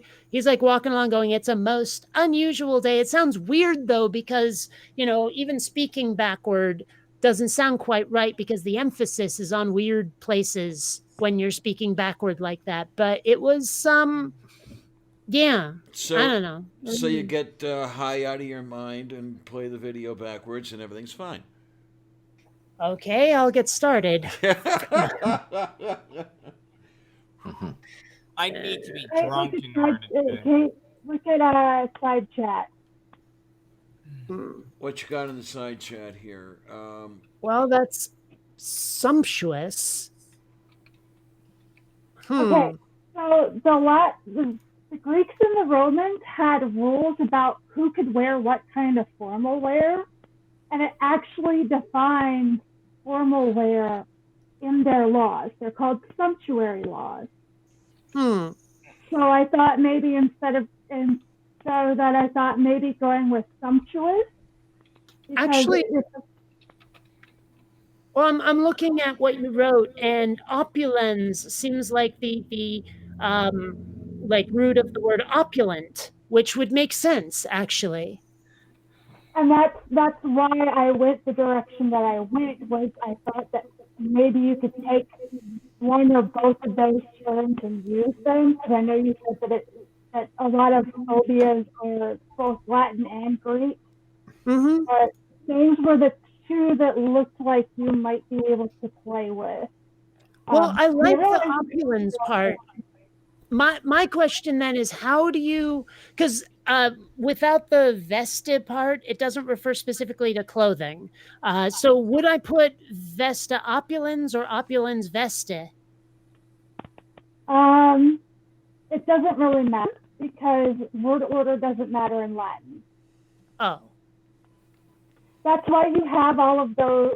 Remember how we were talking earlier about how you have all of the declensions, the conjugations, and like all of the breakdown? That's how you make Word sense. order does not matter in Latin. There are some rules that are generally followed, but basically how you tell which words go in what order is based on when you translate to English, is based on the endings of the root word. Yep. German is like that as well. Yeah, Well, most Romance languages are actually still like that to some degree. Spanish is like that. Okay, so I'm plugging this into like the Google Translate, and unfortunately what's coming out, like I typed into English, I put instead of formal or fancy, I put in opulent because that seems to be the word, and then so I put in opulent clothing, and it comes out indumentis opulenta, and then if I translate that from Latin into English, it comes out clothing wealthy. So I'm not sure that's quite what I'm after, but Okay. I don't know.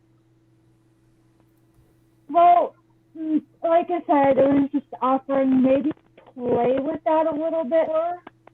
Yeah. Well, The fancy. thing with Latin is there's always more than one word to describe the same thing. Yeah. I'm having I need someone who's like a serious linguist who can do this.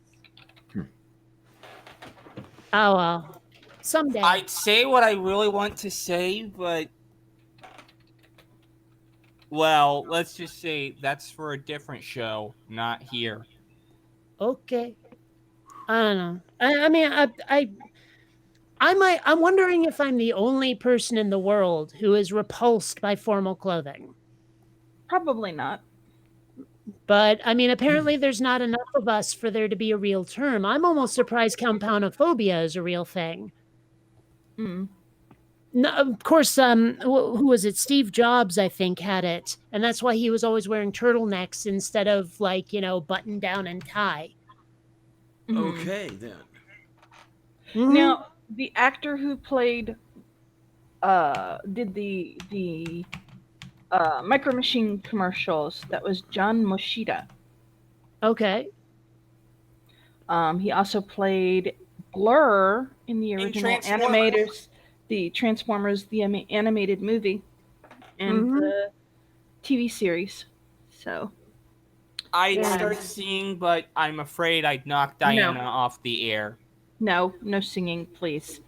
No. Yeah, if you start singing, I'm gonna break out Yakko's World, and nobody wants that. Oh, then my I'll start goodness. breaking out Whitechapel. I don't know that. Whitechapel, they're a deathcore band. Oh, that would be why. My DM is going to regret telling you that I have to sing every spell I cast. I do not have a good singing voice, so I don't know how long that's going to last. Hold on, Tria, I have a question. Is that a tapir holding an umbrella? Yeah. Cool.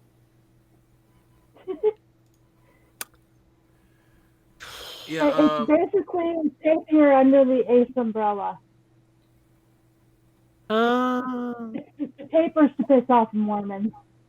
Yeah. If there was any way to describe me, especially when I had places to go like that, would be the exact opposite of a phobia against formal clothing. God, I loved to I dress like up. formal clothing to a point. Hmm. I Apparently, like And comfortable. I don't know exactly where it comes from. I think part of it is just I have a need for, like, I guess, unbroken lines or something. Like, I have a vest I absolutely love, but the collar goes up instead of folding over. And when it zips up, it's a straight line instead of having that little split where the zipper, or on a regular vest the buttons would be. It's just a straight line. I think it's just the weird folds and the interruption that is each button that weirds me out. I don't know, but there's something about it that just makes me. It's one of the reasons I'm really glad that I'm more of an 80s kid than a 70s kid, because you could hang glide with some of the collars in the 70s. So yeah, I look at a leisure suit and I want to light it on fire. Well, I'm with you there. The leisure suit was one of the worst styles or items of clothing ever invented. Um, but I have nothing against. Well, I really, really liked the three-piece suit, cufflinks, the whole thing like that. Um, Well, maybe you can answer a question that's been banging around in my head for a while, and I haven't been concerned enough to look it up. What the hell makes a suit double-breasted? Memory serves me. It's two rows of buttons rather than one. Yep. Yeah. Oh, okay. So, like on the formal, some of the old formal Starfleet jackets, I think it is, where they've got the one row on the left side and then one row going down the middle. That's a double breasted. Okay. Well, so essentially extra creepy then. Yeah. Yes. Okay. For you. Mhm. Well, I've got to head out. I got a friend who needs some help, so I got to head out. Nice meeting you. Well, glad Yep. to have you, sweetness. And then we'll see what we can do about having you back on the show for a main show, and we'll see what we can do. Yeah, it's been a while. Yeah, It's, a little bit. last time I was on your channel was for my deconversion story. Yes. That was But February, something like that. yeah, but I got to get going, so I got to help him out. So Bye. I'll see you around. Later. Take Have care, fun. sweetness. Don't get caught. Oh, by the way, I found something interesting while you guys are talking. Apparently, chemophobia, one of the reasons why people don't like vaccines, even though the amount of formaldehyde is like 80 times less than, or in any one vaccine, is 80 times less than that of a single pair. Okay. Huh?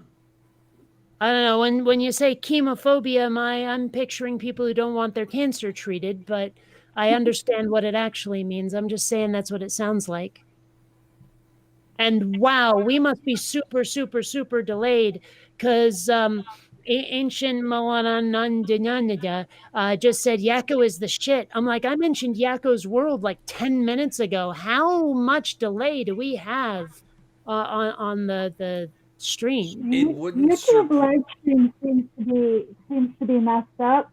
We had hell trying to get our D&D session to show up live last night. Which, we still had fun even though we weren't streaming, but nobody got to saw the epicness, which was kind of sad.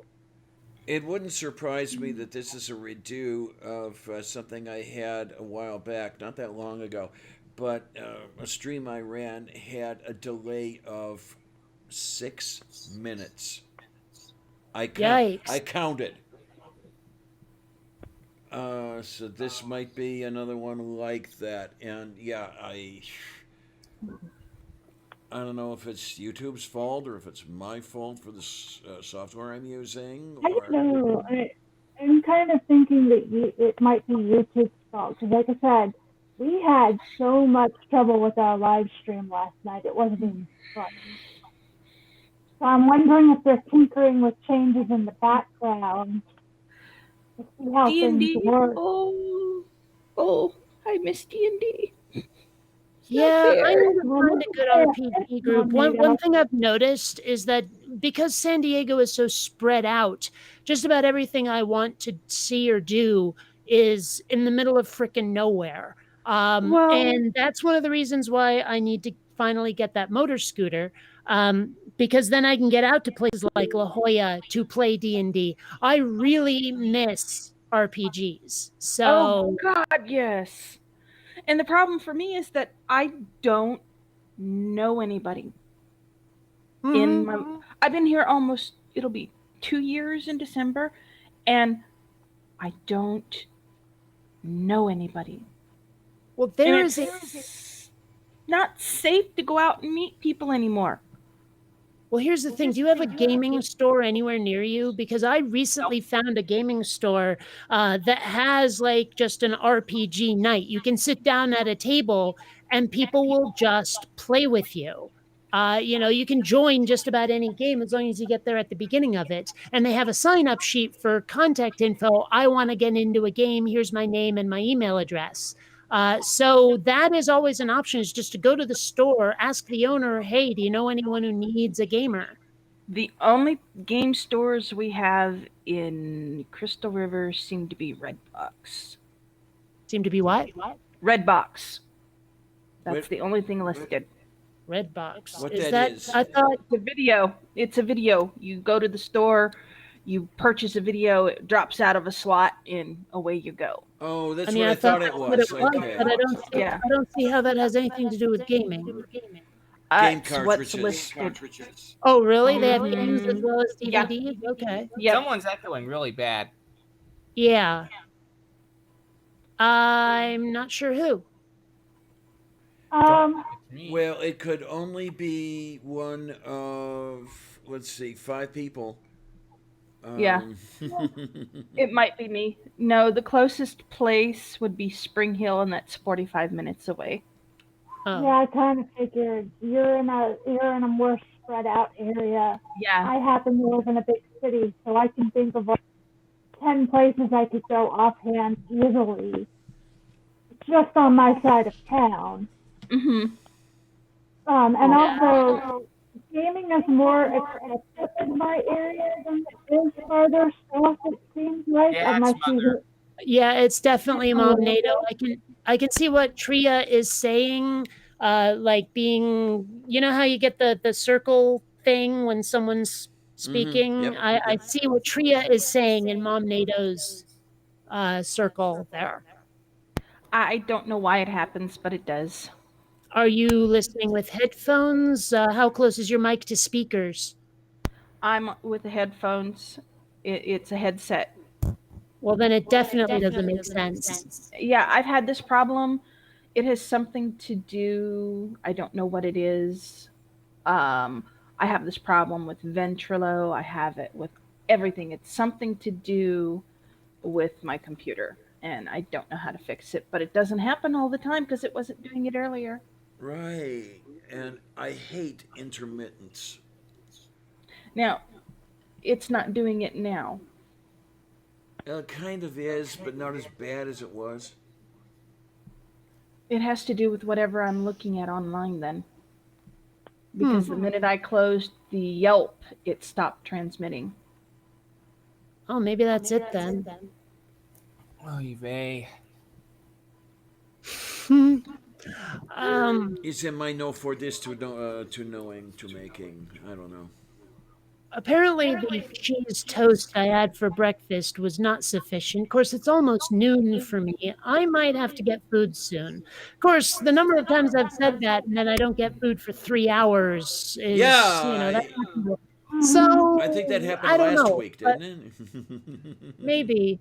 But what? No one else was here for it when we were talking before the first stream started. put me in the mood for pizza. Okay then. Okay. Yeah, so I might actually go to the either the Bronx place or the East Coast Pizza place that are Hungry nearby, and I Howie. can totally get some of that awesome thin crust I love so much. Don't do Oh, this hey, to me. Don't do this to me. Now you're making me want pizza and I need to drop 50. hey, Kate, before you go, I'm gonna try to send this to the to both the our chat and the side chat. But apparently somebody's trying to organize a don't upload to YouTube between the 10th of December and the 13th. I don't know how organized this is going to be though. You're Oh. saying because I see something here that says we're looking for a fifth, and I assume you don't mean an orgy. No, So no, no, no. I haven't sent it yet, but like I want you to come back and check later. I'll put it in the side chat so you actually, can find it. if you can like PM me on Twitter, that would be a lot easier because I don't know if I can come back to the side chat later. I probably won't even think of it. But if it's sitting in my Twitter feed Okay. somewhere, Okay, I didn't know if I could because some people have their Twitter DMs closed. But yeah, I can send it to you. I'm not, like I said, I don't know how organized this is. But you were mentioned, I think you were the one who mentioned earlier that we just had a day where we didn't upload to YouTube. That might send a huge message, especially if we can get a lot of people to do it. yeah. Now, which do you know which version of D&D it is? Because I haven't played in a really long time, and my manuals might be out of date. It's 5e. Hold on a sec. Oh wait, no. Whoops. This is Pathfinder, not D&D. I gotta find my. I mean, I think this is part of D&D, but it's not actual D&D. I'm gonna have to search my bookcases for the actual manual I still have, but it's several years out of date, I'm sure. So Yeah, we're doing 5e. Regular rules, not homebrew. let me see So the most here. updated one. 5e. I'm just looking for pictures of the manual to see if it's one I still own. I don't think so. I think I may need to find a new version of this, but that's okay. It's easy enough to do. Blah blah blah. I'll ask my DM about it. Okay, cool. He's kind of picky, but Yeah, see, the last D&D books I had are way older than that. I haven't bought new Dungeons and Dragons books in years, like 15 years. So some of these books I'm looking at I've had since high school. Like I found my old Shadowrun manual. I have the original Dungeon Master's Guide from Dungeons and Dragons, You written mean by. the red one? I have the original. You remember the player's handbook where it has the demon on the front and they're prying the eye out of the demon idol? Oh, then no. I'm thinking of the one where there's a dragon sitting on a hoard of treasure and there's a hero from the back with a sword up. Mm-hmm. That's the Dungeon Master's Guide, I believe. I have the player's manual too. From when I was 10 years old. So those books are 38 years old now. Yeah. So. Hey, Kate, it's telling me on Twitter I can't send you the message. Pooh. All right. That doesn't make sense, but all right. Maybe I'll find you. I think I fixed the microphone problem by changing which device it was using. I'm going to assume it's the same name. Yeah, it is.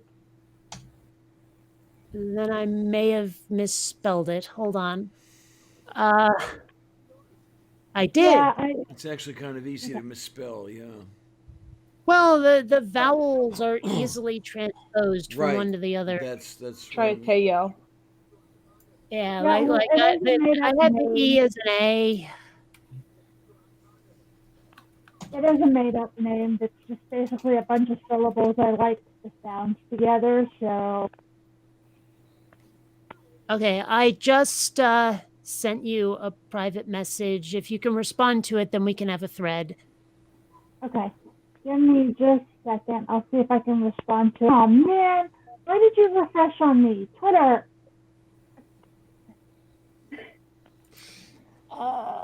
Now, is it pronounced Triateo? Triateo. I don't care how it's pronounced. Made-up name. Yeah. In fact, one of these times I want to like get people like really slammed on my channel, and then just be like, all right, so whomever pronounces this the funniest while drunk gets like $20. Oh God. Yeah, this is All right. totally off the wall, Kate, but I was looking over your shoulder, over by the door. Do I see something beside your door with a front sight? A what? Am I? A gun. Yeah, am I seeing? No, I am think I it's a seeing a broom. rifle? Oh, everyone thinks that. No, they're tripods. Oh! Because it looked like there was one that had a front sight, and I'm thinking, I didn't know Kate shot. No, those are all like various forms of tripods or holding stuff up. Like a lot of those, 3 of them connect together to form the thing that holds up my green screen. Like the cross beam between Yes, the yes, yes, tripods. yes, yes. I don't know. One of these days I need to, but all sorts of things are going crazy with me. I'm getting hit with medical co-payments I didn't think were coming because No. this is really interesting. Um, I was being seen by an MD, and then he retired, and he said, "Okay, here's my replacement, etc., and everything's fine." I find out that because I didn't know that she was a nurse practitioner, but I found out that because she's a nurse practitioner, instead of the $5 copay for the MD, coverage for her is a $40 copay. Ouch. Yeah, and they switched me over to the other MD in the place, which is great, but it's still going to have to deal with about $120 just for her. It's wonderful. See if they'll let you get on a payment arrangement. They did for the one where I didn't know that their psychiatrist was not covered. I don't. We'll see about it. I called them and asked them about why that happened, and it turned out that it was because of her rank, basically. So Right. Well, that's like I'm going to have to look into getting seen somewhere soon because I have a creeping pain crawling up my leg. Oh no! Oh no! Oh no! Sounds like a cat with the claws out. No, this could be something much more serious. Starts with a D, has a T in it, and a V. Typically called a blood clot. No, Because it started in my lower calf, and then it moved up to my knee, and I've been keeping an eye on it because I wasn't sure if it was just like maybe I had twisted something, but now it's up just above my knee in the last week. Oh no, we can't have that. No, we unfortunately, yeah, we have a case where you need to be seen. Yeah.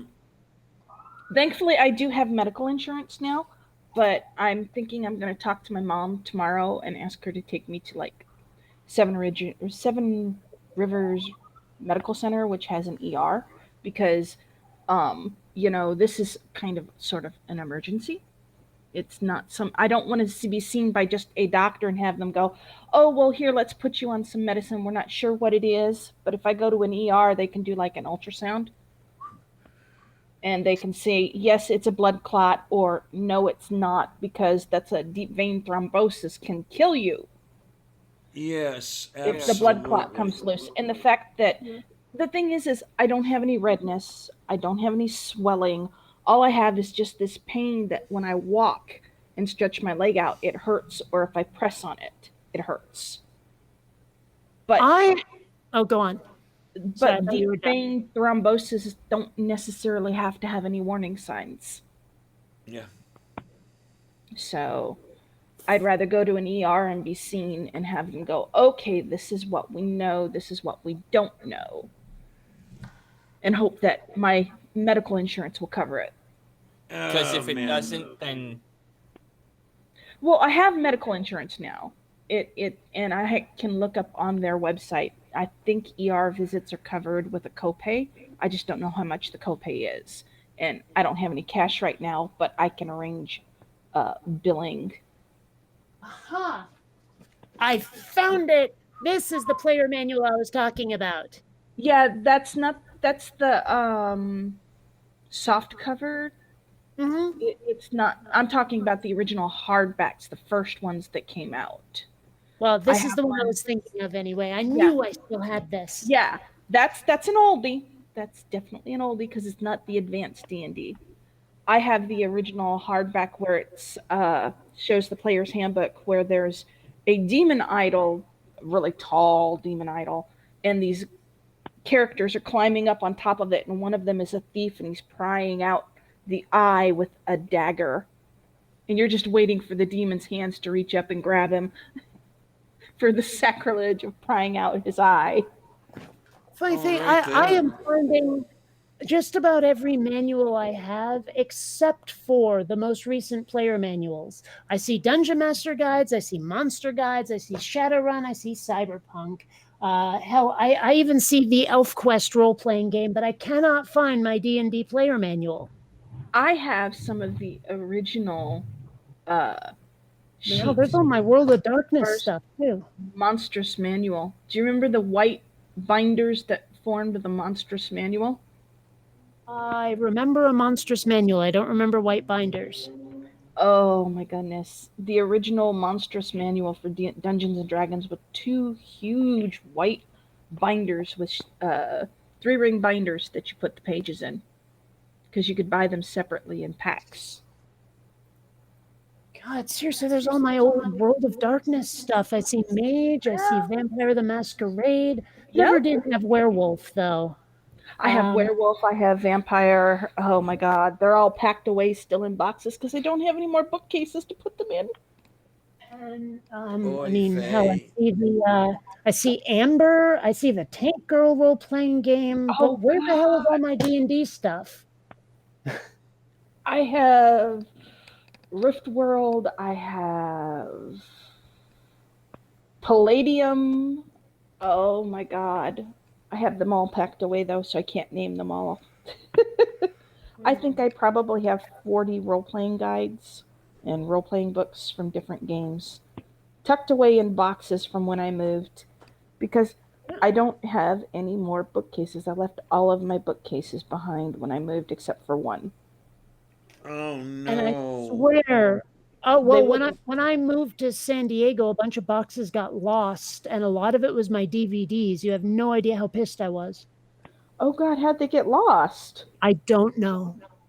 Did you leave them behind or did you have movers? No, I had movers. They were on the truck. I don't know what happened. I really don't. I'm starting to get a little Sounds like suspicious about what happened. Your movers probably took them. Anyway, My mom was smart enough to put all of her jewelry into a lockbox when she moved. She had professional packers, and she knows they loaded up an armoire, a jewelry armoire that I had bought her. I was working for Walmart at the time, and this jewelry box, it's one of those tall standing ones that came up to mid chest. I paid, with my employee discount, $130 for it. It was a $300 jewelry box. It was on clearance. And thankfully, she had pulled all her jewelry out of it because the box is now missing.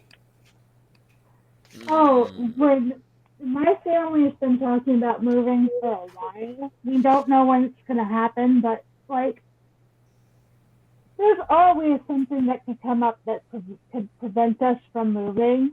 but we're like 99% certain that we're moving. My dad and I have sat down and made a list of these are the things that we're going to put in storage while the movers are packing. And then we're going to grab our stuff from storage and put it in the back of our van because there's no way in hell we are allowing movers to touch this. Right. Well, whenever I fly on an airplane, there are certain things that I make sure are never, ever, ever out of my control. They will be my carry-on luggage no matter what. Because I've never had a bag lost to between baggage claim and I've never had that happen. But I hear horror stories. And so there's certain treasured possessions that will always be in the backpack that goes under the seat in front of me. Always. Yeah, and in my case, I'm like, would I be upset if I lost this while traveling? If the answer is yes, I tend to leave it at home. Right.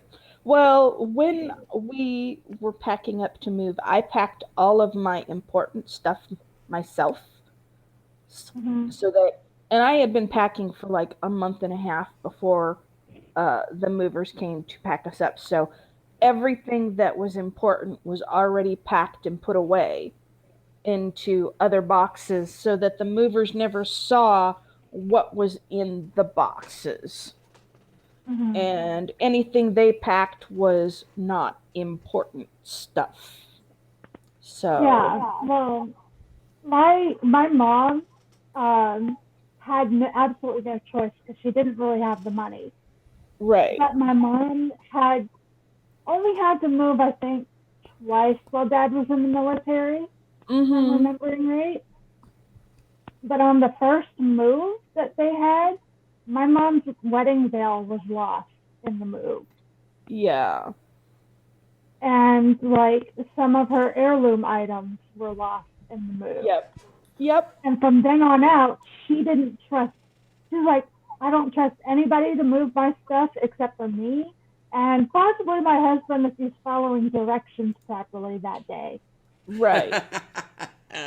Well, the two times we moved through the military, as far as an adult, I didn't get a choice because we moved from the U.S. to Okinawa, and then from Okinawa to the U.S. So I really didn't have a choice.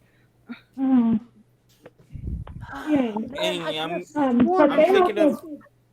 I'm thinking of heading out so I can watch some YouTubes. All right, baby. See you later. I could have sworn Bye, everybody. the old Firefly RPG, but I don't see it now. Diana. Is Diana here? I think she got it. Oh, excuse me. I'm sorry, Mom Nato. That sounded like that hurt. No, those are my sneezes. Anyway, bye, everybody. Everybody says... Don't get run over. Yeah. Everybody says I have little mouse sneezes. I understand. Yeah. I heard what you were doing. It sounded like that. And I'm just like, everybody's like, don't hold your sneezes back. Okay, I'm not holding my sneezes back. I don't have loud sneezes. And when I do, it's because I am so congested that it hurts to sneeze. And that just, everything hurts at that point. Yeah. And the problem is I'm allergic to dust. So, with the heater going, of course, it's kicking up that burnt dust smell. Yeah. And also it tends to dry out the air a little bit. People don't realize this. My lips are starting when you're to get used dry. to 100% humidity and when it's getting the dry air, you're just like, my nose does not know how to handle that. Yeah, that's the problem. Not as extreme as you, Mom Nato, but I am kind of going through that having the heater in my house.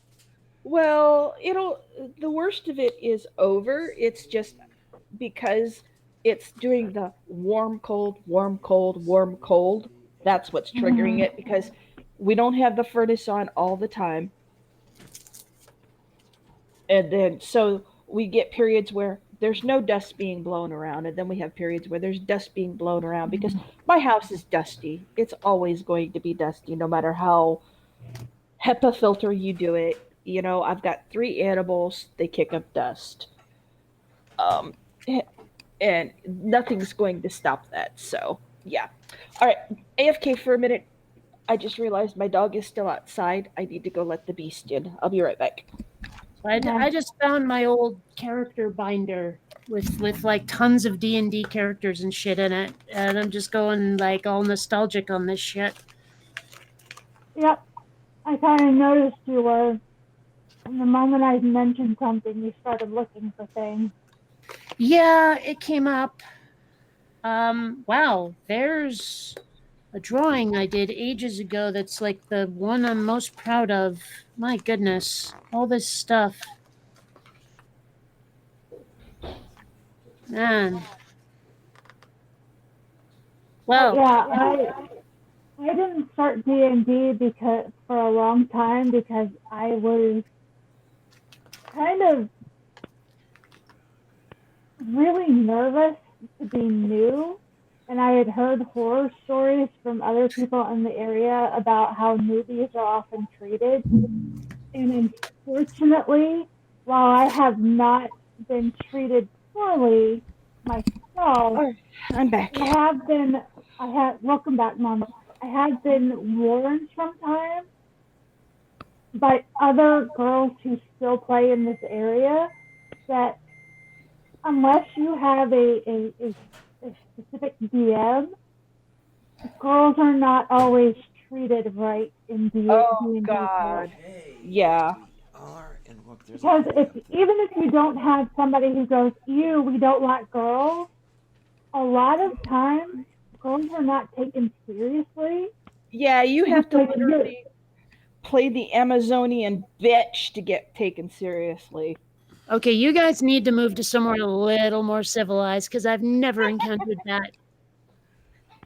Well, certainly not in Seattle anyway. Oh my. It depends. There are more DMs who are not putting up with that shit. Yeah. Because they're realizing that, hey, we shouldn't be treating them any differently than any other newcomers for one thing, and for another, it's like sometimes girls are our best players because they think a little bit differently at times. Most and girls they think come up outside with an the box. RPG.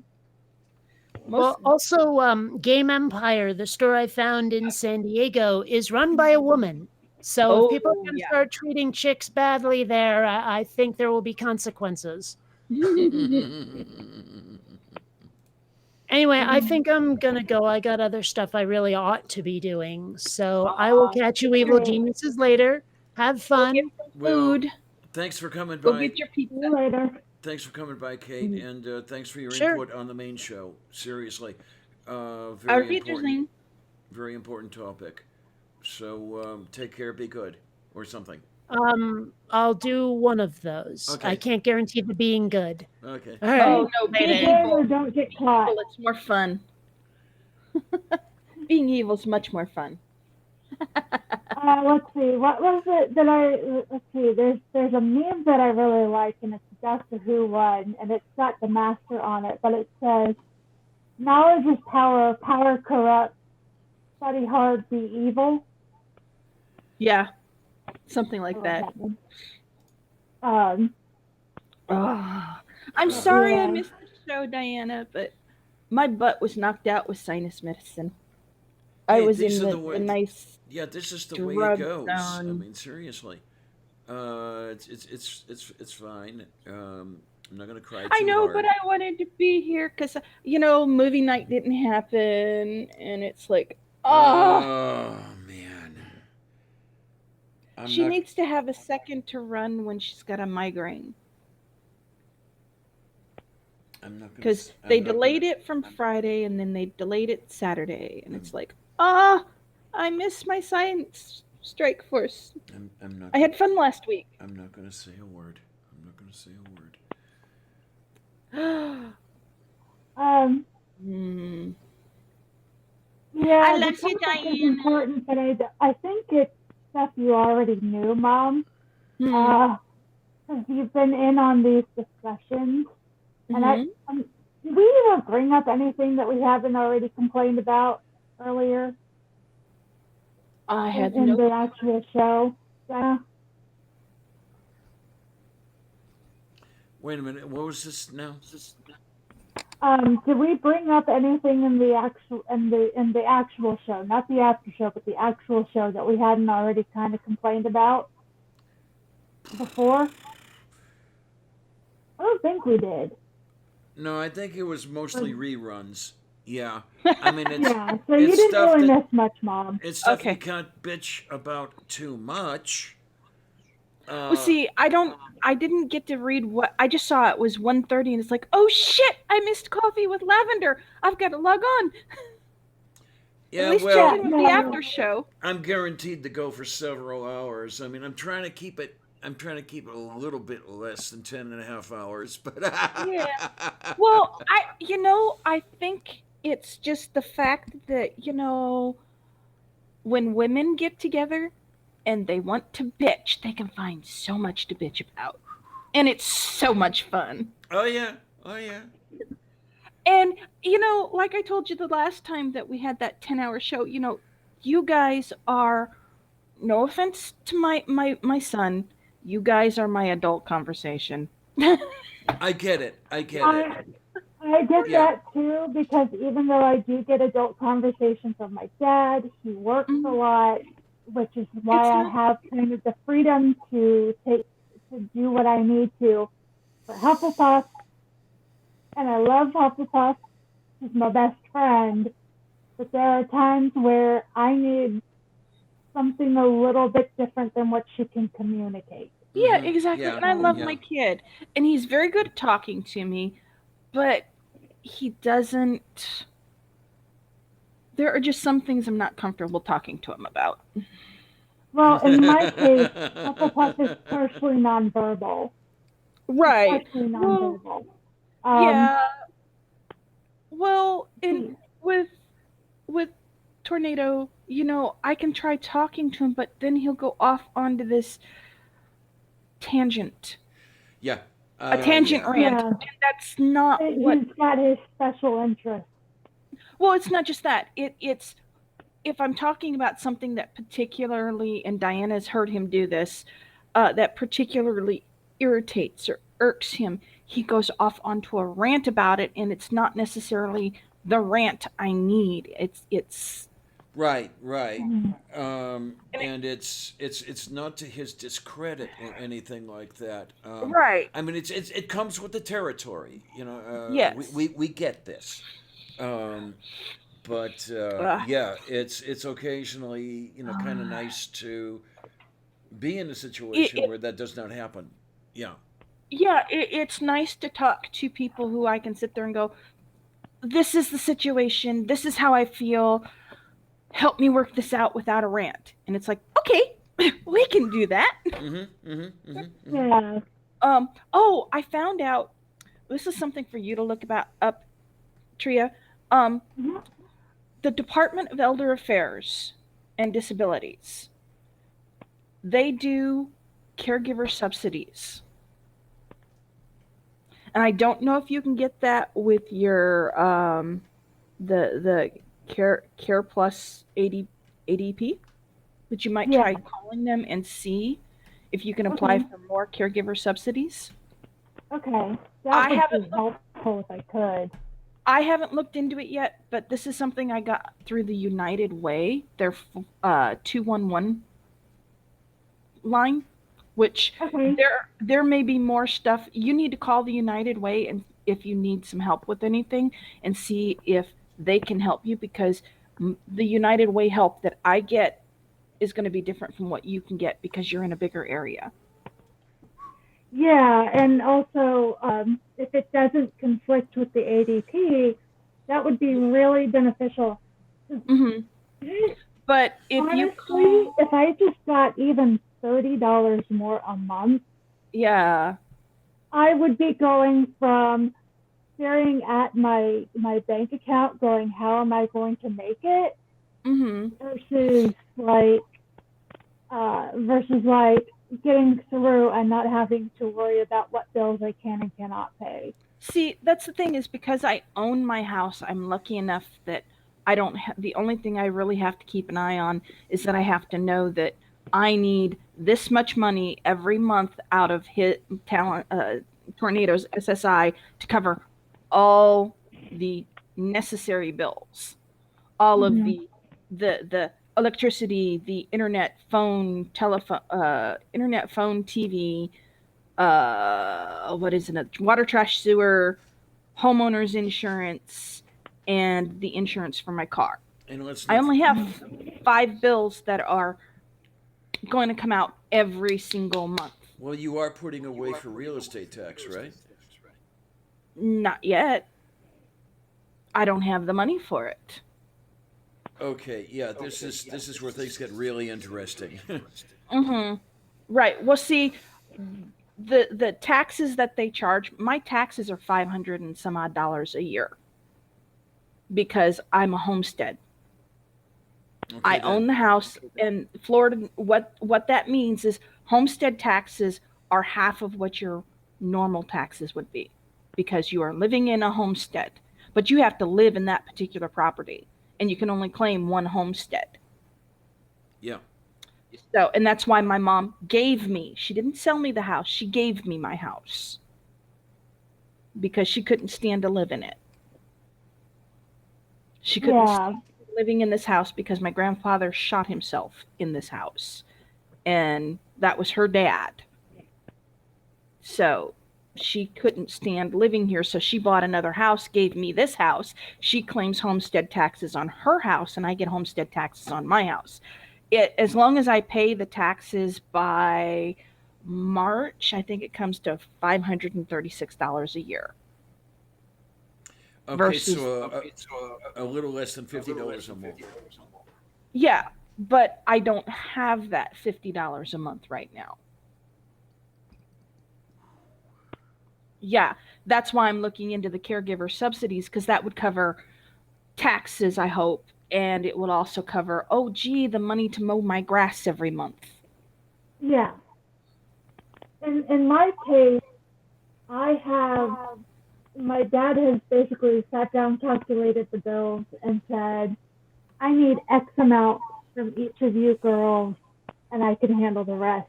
And I know that she and I are paying less than together are paying less than half of what the bills are. My Right. thing is that my mental health is linked to my dum cat, who is a special needs cat. And Okay. so a lot of my money gets sucked up into paying for his food and vet bills, Mm-hmm. and I have the catch-22. I could stop paying for that shit and put my cat down, but where would my mental health be? Right. And see, I can't, I look at my dog Shadow. He's 11 years old now. So he's getting up there. And he's getting to where he gets up real slow now, but he still gets up and he doesn't yelp, he doesn't cry, but the minute he starts being in pain, I'm going to have to look into putting him down Mm-hmm. because I'm not going to make oh, I'm so mad at my best friend. She had a dog. It was a pit bull mastiff cross. And she started getting tumors on her body. And rather than put the dog down, knowing that these tumors might be cancerous, she just left them alone. And we found out, yeah, she left them alone, and one of them finally ruptured. And the dog bled to death. No. I'm not Yes, gonna let things get that bad with right. Elmer. It's Right. just like I know logically that if I were to go ahead and I can't do this anymore with Elmer, I would free up so much money. Right. But But that's he what I'm has saying. been one of the things keeping me getting up in the morning. Right. Um, Well, he, the thing. he's like people say that all animals are emotional support animals, and I get that. No. But Elmer seems to be especially empathetic to my mood. Hmm. If I am having a bad mood, if I am in hysterics crying, he will beg me to go and lay in bed with him and Hmm. let me cry in his fur. Yep. And I wanted to strangle her because she let the dog get to the point where these tumors ruptured and they couldn't stop the bleeding. She could have Yeah. taken this dog has had those tumors for like years. And the dog's got to be in pain. I mean, Mm-hmm. those things hurt. Oh yeah, I'm cancer is a horrible way to go. right. My mom died of cancer. And she should have Um, had this dog had these tumors before we moved. And I told her, that's cancer. You need to get her seen by a vet and either have her put down or get the tumors taken care of before they get severe. mm-hmm. And And she see, didn't. I had determined because we were trying to figure out whether or not he has irritable bowel or Mhm. if he had cancer. Right. And I had pretty much determined. I was like, look, if the vet tells me it's cancer, I'm gonna go ahead and put my cat down because there's Right. no way I'm putting him through that kind of hell. Right. Well, my cat Smokey that disappeared, he came home. He had been gone 3 years. And he came home and I knew it was my cat because there's certain things that he did that no other cat has done. And it's not normal for a cat to do. You know what I mean? Mm-hmm. Moo. And Yeah. yeah, he came home and he had a mass on his stomach.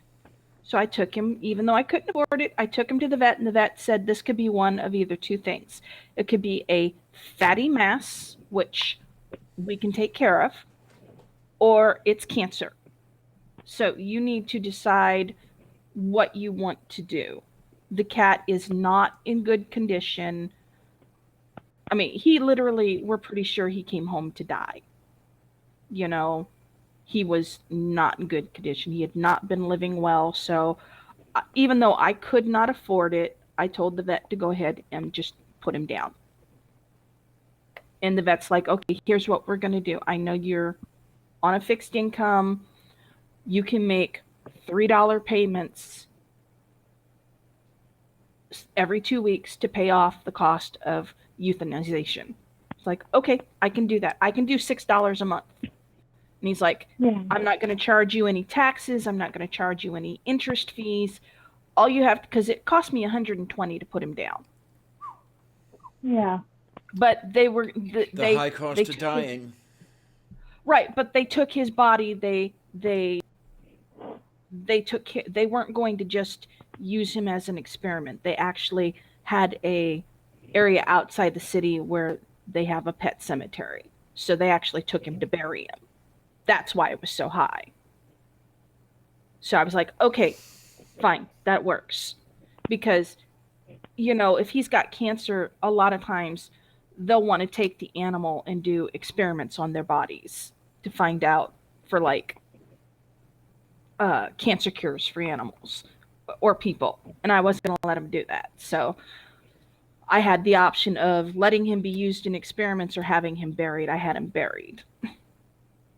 So, but Yeah, I can understand. I can understand some people. I can understand the vet asking that though, mhm, um, because technically my cat is on a light form of chemo, mhm, um, and there is going to come a point where that outweighs the benefits that we're getting, and I think I'm getting to right, that point with him.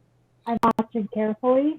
right, He's on an immunosuppressant that right, has, and I was told it was experimental. And Right. I sat with my vet and said, okay, here's my line. When we reach that line, I want you to be upfront with me because I've already decided once this hits, we're not going further, period. Mm-hmm. And he said, Right. I can respect that. In fact, I appreciate that more than, other people who try to prolong things to the point where it gets to where the animal is no longer a happy Right. being. And Yeah. so I keep a huge eye on my cat to make Mm-hmm. sure that the immunosuppressants that he is on is not causing more damage than it's helping. Right. Have you started looking for another cat, a kitten that will? And I am not going to get another cat for me. We are right now where we're living. We are a one cat household. Our Mm-hmm. house can really only handle one cat. Well, I Elmer meant for. was supposed to be my sister's cat. Oh, okay. So what I want to do is I want to make sure that when Elmer is gone, we have our grieving period. Right. I have my grieving period, which will only probably be a few months. But in that time period, try to find a cat that my sister can bond with. Mm-hmm. Because honestly, as badly as I need my sister really needs a cat more. Right.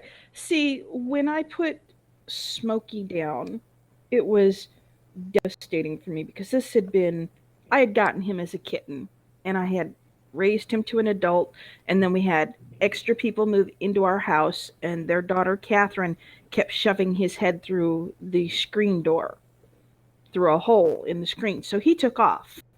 He had to get away from her. And when he came back home, it had been years, and we knew that he was coming home to die. He was, like I said, he was not in good condition. We knew why he was there.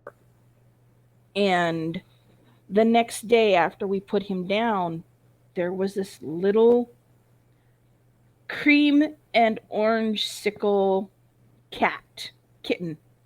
Couldn't have been more than 3 weeks old. He was still a kitten. He fit in one of my hands. And Diana has seen a picture of this cat when he grew up. Yes, the one from last week. You know which one I'm talking about? Yep. He ended up being a 30-pound cat. And you can see that. And he wasn't fat. And I've got 2 pictures that Diana saw. The first one was where I was in a tank top and the cat was sitting on my chest. And he was a little tiny thing. And then the next picture is me holding him in one arm, and he just covers my entire chest. He was that big. Yeah, because we're not living in a tiny, tiny place, but it's not really that big either. Yeah, and it feels kind of crowded at times with the 3 of us. Yeah, so that's I'm usually lucky. why we're in one cat house. Mm-hmm. If we move to a bigger place, the plan is to have one cat for my sister and one for me. Right. See, I got lucky with my house. If we were to get a cat while we were here, that would be one cat, and it really needs to be for Hufflepuff. Right. Well, I got lucky with my house. It's kind of in an L shape, but it's a long L shape. My bedroom alone is 14 feet one way, and 12 feet the other way. And it's the same length basically as my kitchen. And that's half the house right there, those 2 rooms, the kitchen and my bedroom. And I don't think it was originally supposed to be a bedroom, but that's what it got turned into. My kitchen is smaller than both of that, and my room is smaller than my kitchen. I don't know by how much, but it's definitely smaller. One of these days I'll get on live stream or on the meeting room using Firefox once I get my tablet back, and I'll do a walkthrough of my house for Diana. Oh, yay. And I'll show you my yard and stuff. It's overgrown right now because I haven't had it mowed, but the trees, you'd understand, and Tria would understand when I say trees everywhere. Yeah, it used to be like that around here. But the hurricanes have taken out a lot of the trees. Oh, no. Most of my trees are 30 and 40 feet tall. Yeah. So, People seem to think that Florida is all like beach and sand. it's not. And those, and then if it's not beach and sand, it's all swamp. But the thing that's about swamp is that swamp has trees, and our non-swampy areas have trees. We have a lot of forest down here, and it depends on where you live as to how much forest you actually have. Yeah, technically, I've got a forest right behind my house. It's a mini forest that splits my section of our street from the street behind us. And it's a little mini forest. It's not a it's a little green belt. And when you do a sky view image, actually, Diana, do you have Google Earth? Google Art. No. Earth. Oh, Earth. Google Earth. I can't get it to run on this system. Oh, I'm wondering. What about Google Maps? Google Maps I can do. Now, I don't They know do a if I can satellite get. image. Yes, I don't know if I can get Google Earth to run on Winch yet. I haven't tried but it. No. But Here, I'll give you. Let me. All right. Yeah, and in my case, the nearest like large forest is about a 15-minute drive away, and it is a huge, huge piece of forest. If I can spell right here.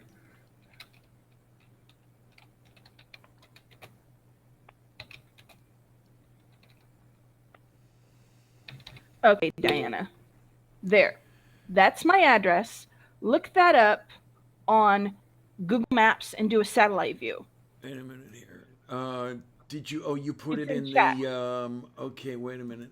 Meeting chat. What I'm gonna have to figure out here is make sure it doesn't get on the.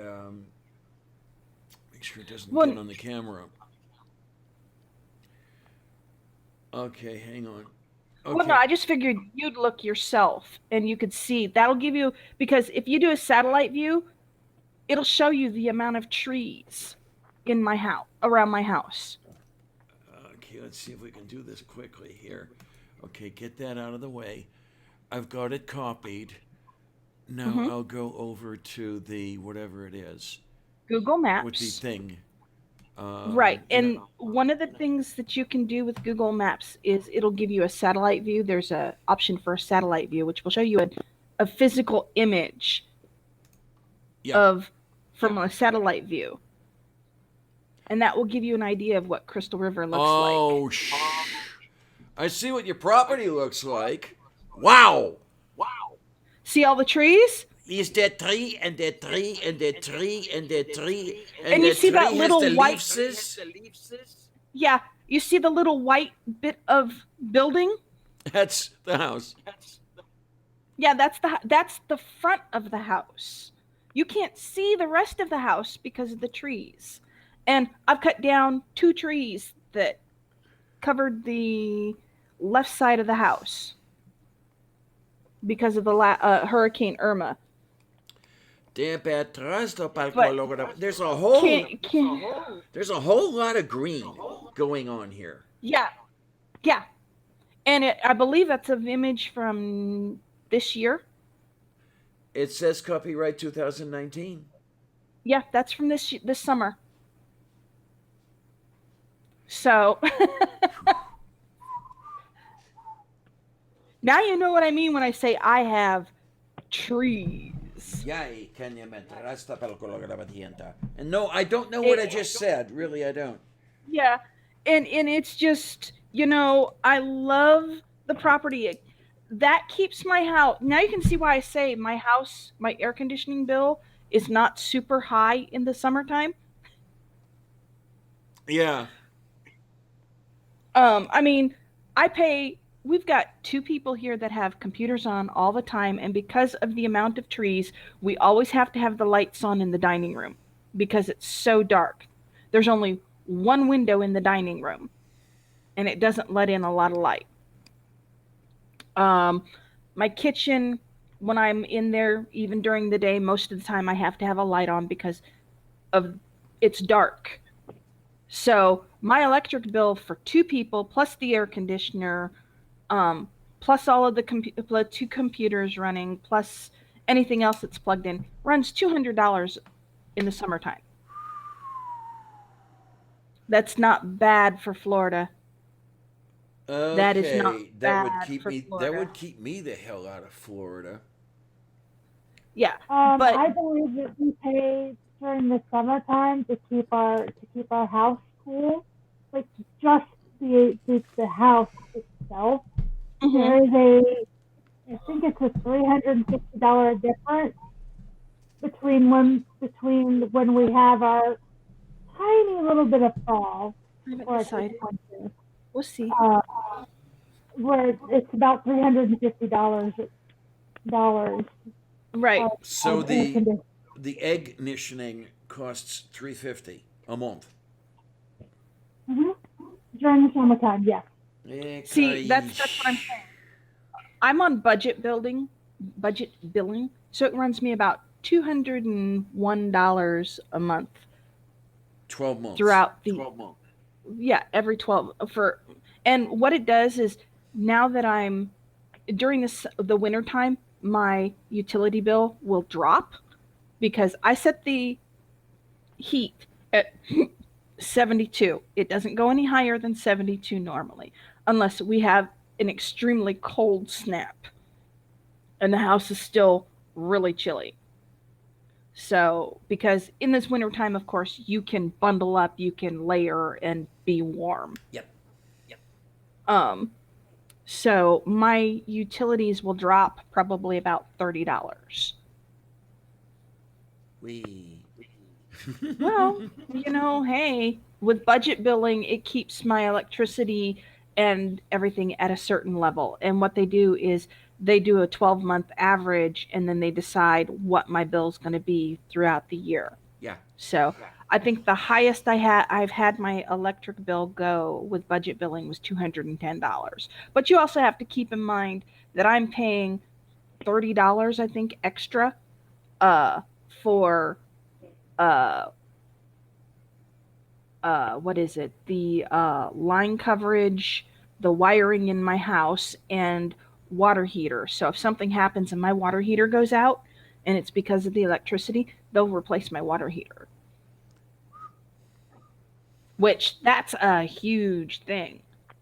And if I need work done up to $100, they'll come in and fix it up to $100 for free.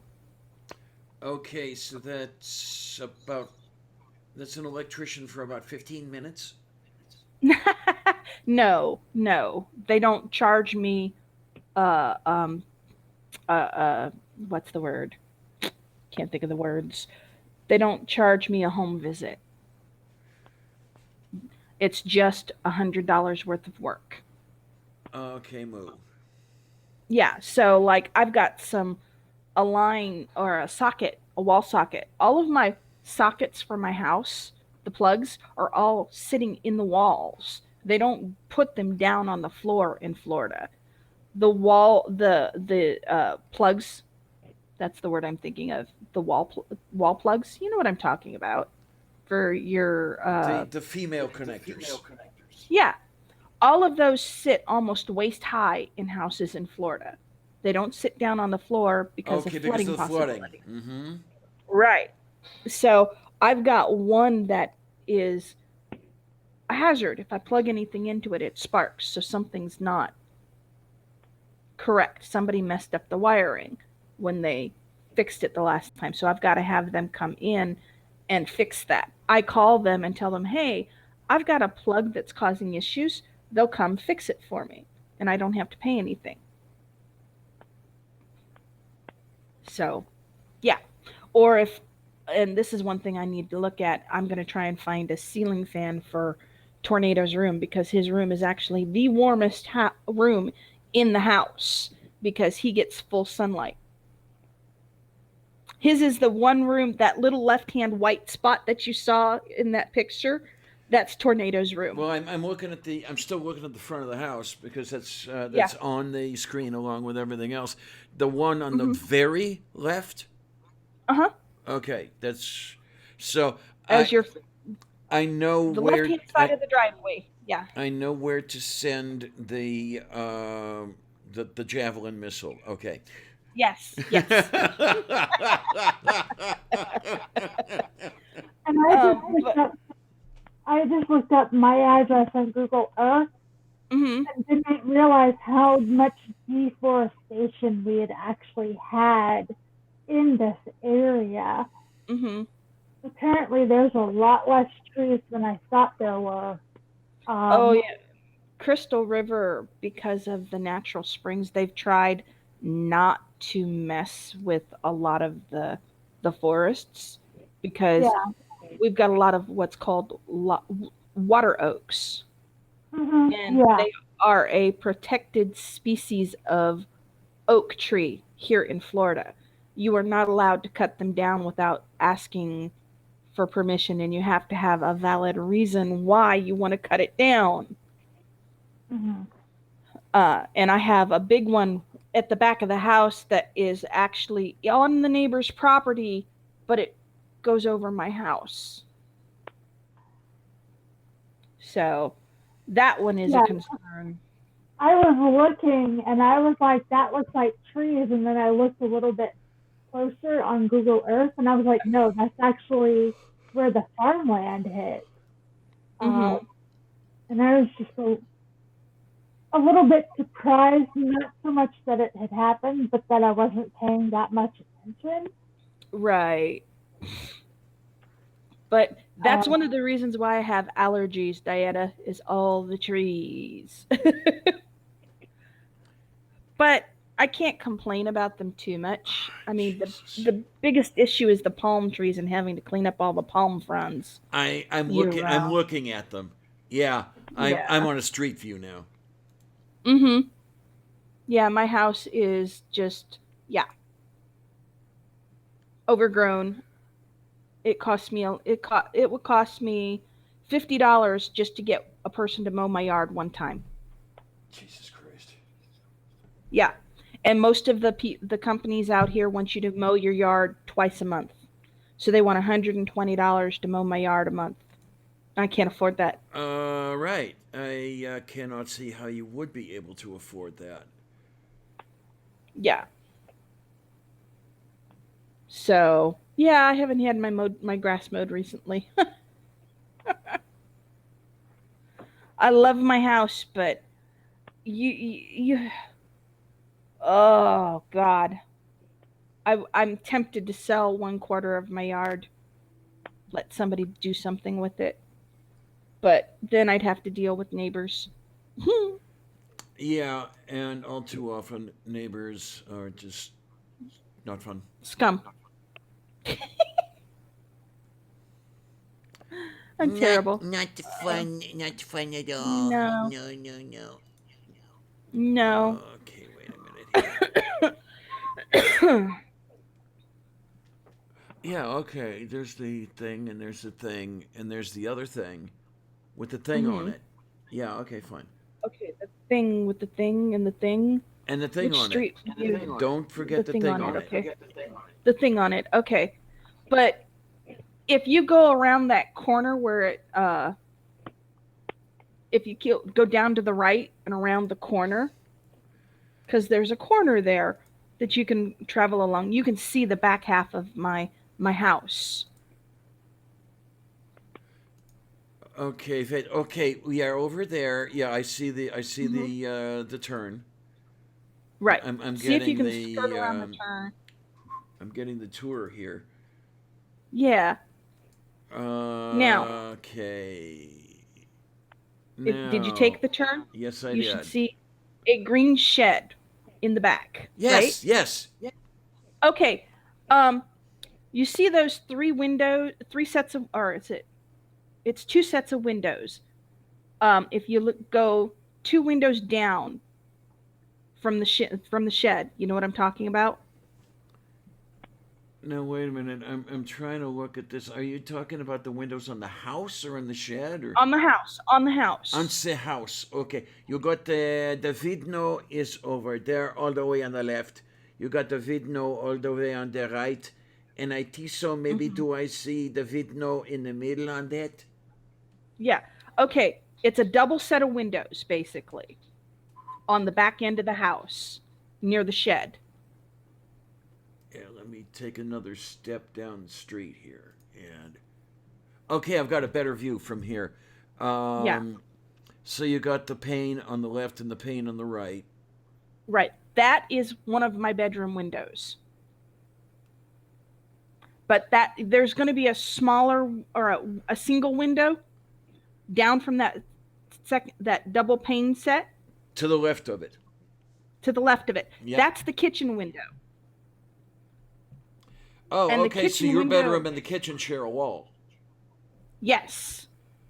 But if you go split the difference between the two window sets, that's where, and you split it in half, that's where the kitchen and bedroom walls start.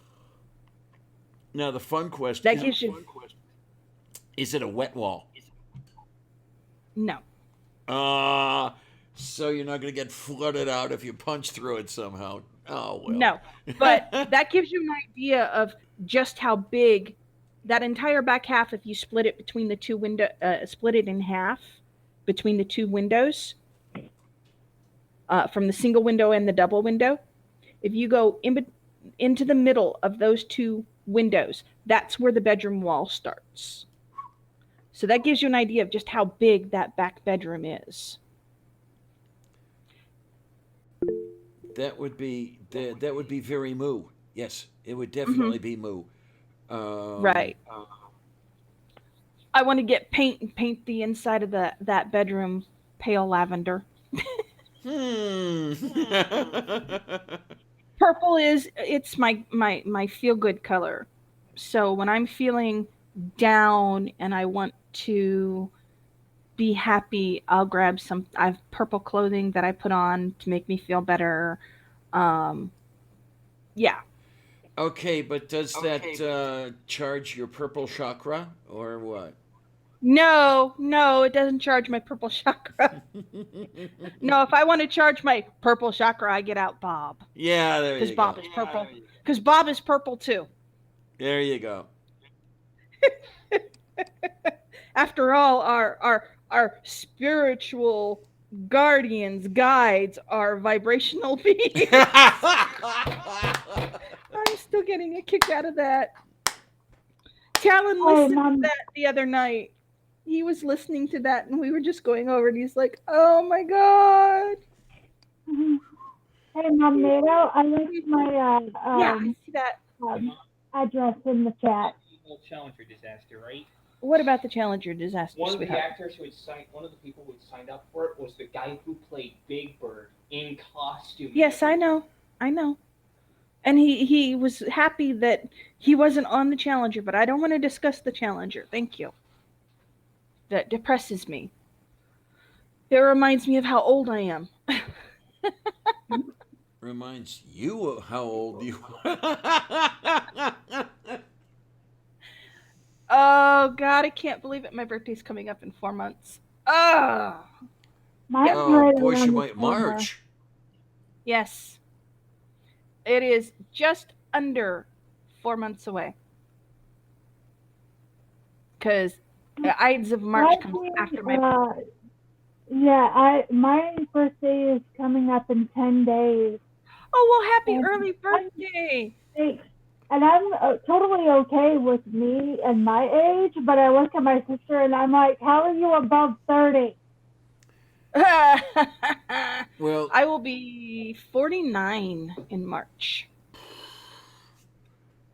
Oh.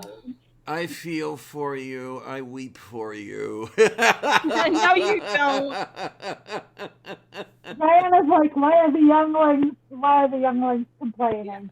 Well, I'm complaining because my sister does not act 30. yeah. She's old.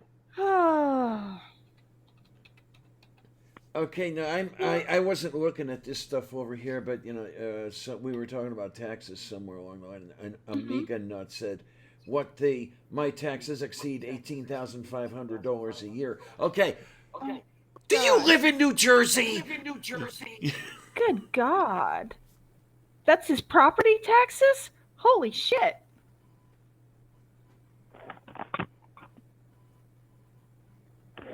Wait a Where minute. was that? Ah. Okay, I'm on a fixed disability pension. I think it is time to move off this island. Maybe out of New York. Okay, I get you.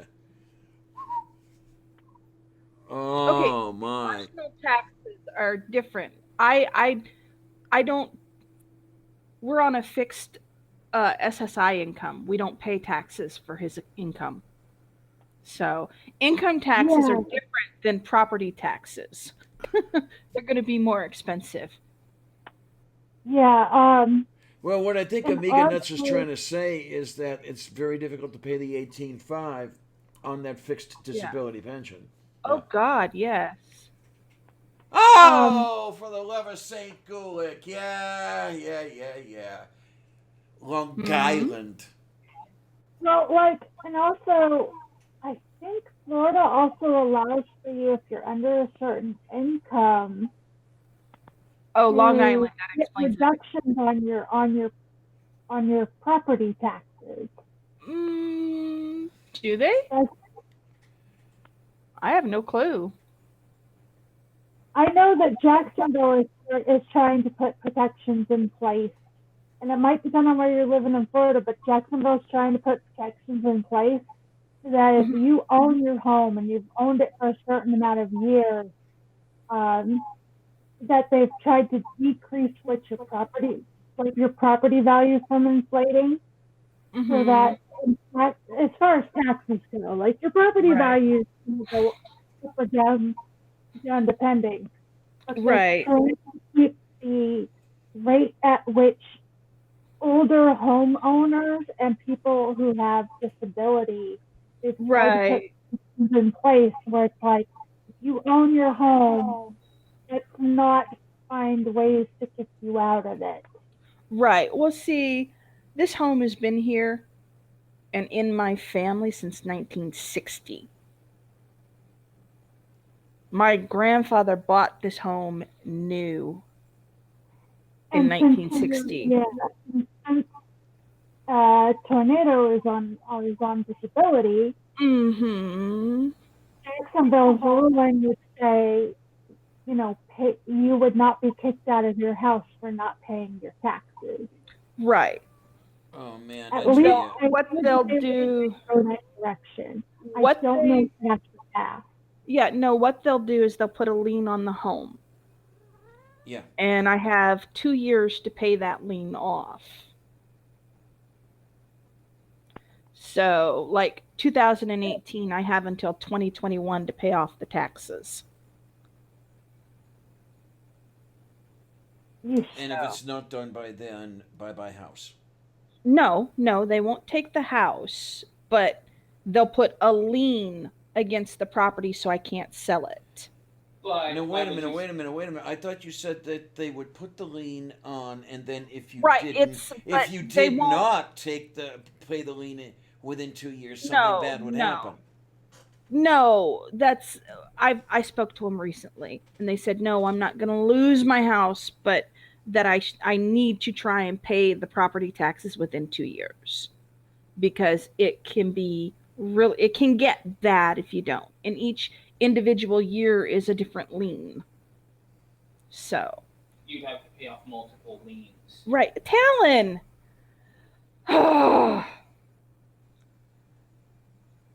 Conversations. If you want to talk, get online.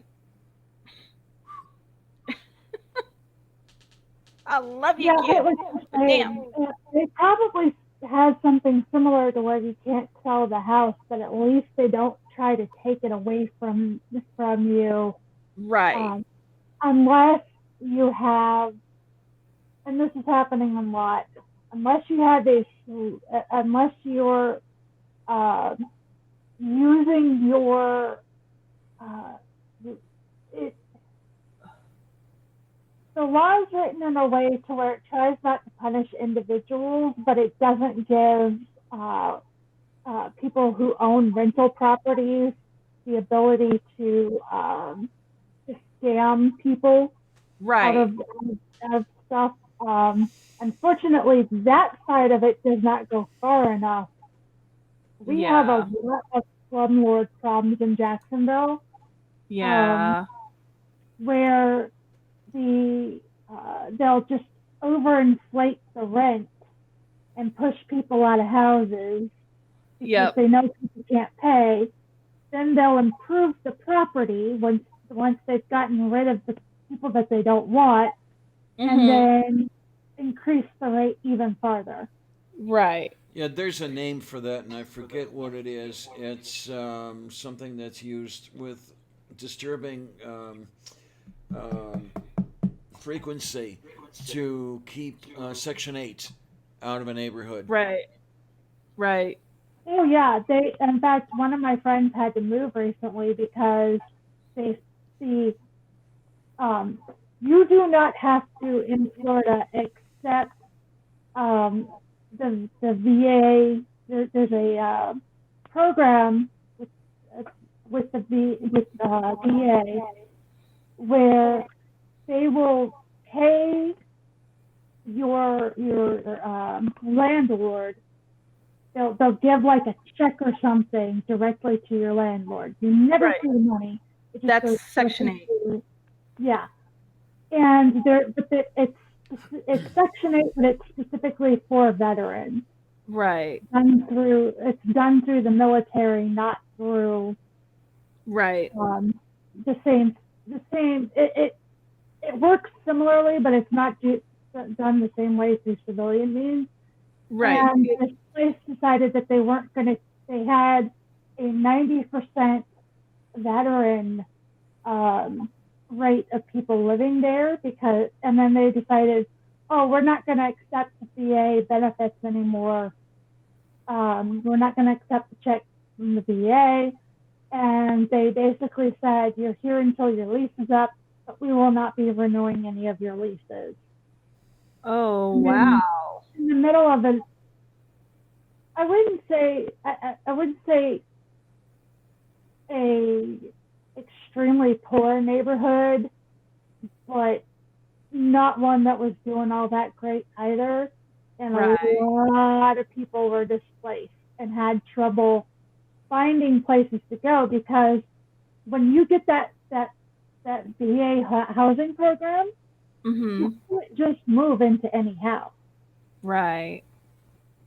That house has to be inspected and it has to Yep. meet standards. And the military standards are even stricter than the civilian ones. Yeah. I had Section 8 at one point, and uh my landlord was not keeping up with the care of the house. Oh boy, does this And sound familiar? well, we had a I don't know if you know what a microburst storm is. Yes, I do. Okay, being in Pennsylvania, you probably do. Well, we had a 20-minute microburst storm go through. Okay, it's a little longer than I'm And accustomed to, but okay. right. But uh, there were 12 different trees. No, not 12. I'm trying to think of how many. 7 different trees, and every single one of those trees during the microburst got struck by lightning.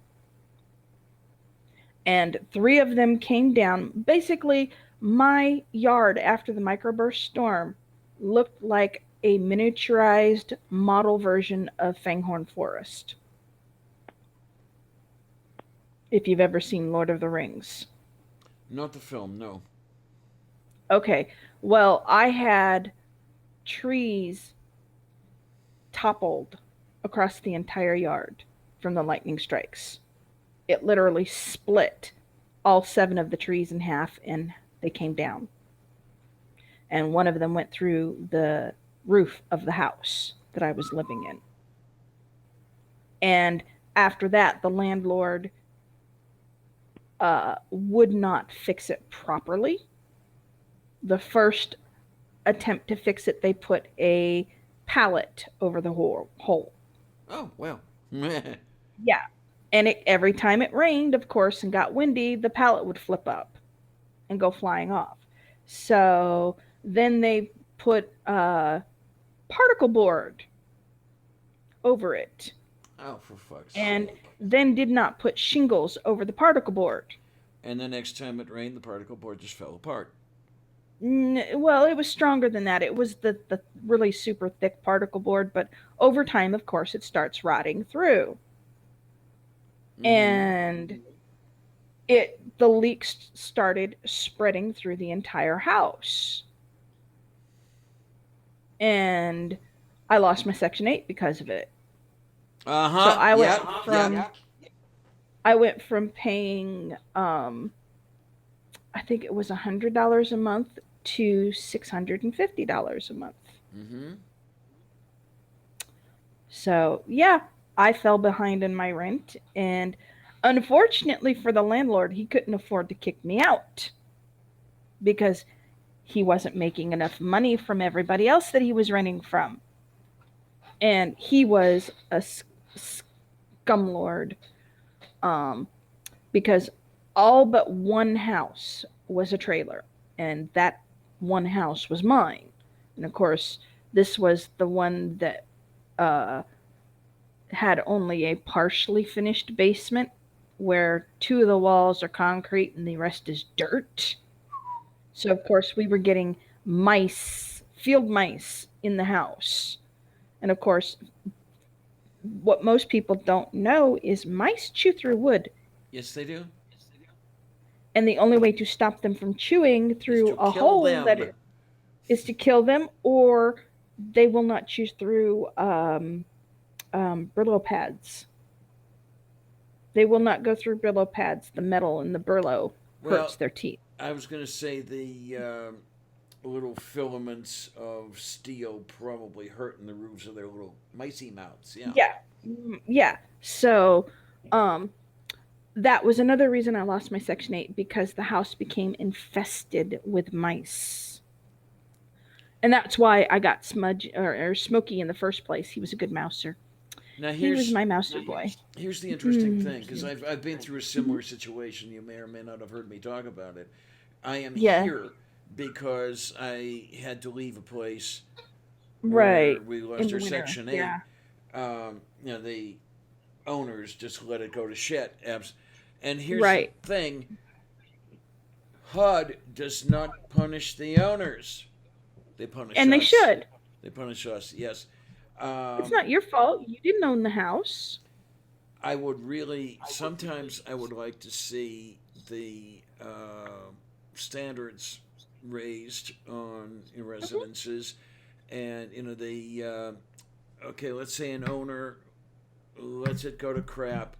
Not only does the owner have to fix it up, but the owner cannot collect rent or the subsidy while that's being. But here's what happens then: nobody enters into Section 8 contracts.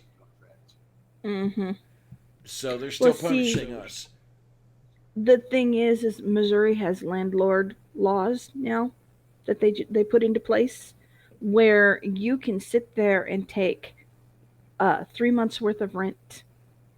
If the landlord is not fixing a property, you can take $300 a month out of your rent to fix the property if the landlord won't. We don't have that around here yet. Right. I don't know that we ever will. But you have to have written the landlord letter. Mm-hmm. You have to have it certified and notarized that you're writing the landlord a letter stating that you are keeping the rent to fix the problem that the landlord won't fix. And of course, you have to detail the problem and provide. You have to detail the problem and provide receipts. Yep. Um, but you know, most landlords don't give you the chance for that. So, Yeah, it's. I and sometimes think that well, one of the things we would have to do is clean up the governmental whole system mhm, before we did this, right, but right. then you would have units owned and operated by HUD, Mhm. and they would be put where HUD wanted them put. They would, for Right. example, be put in Parma, Ohio, where the second mayor I knew, a guy by the name of Mhm. John Petruska, fought Mhm.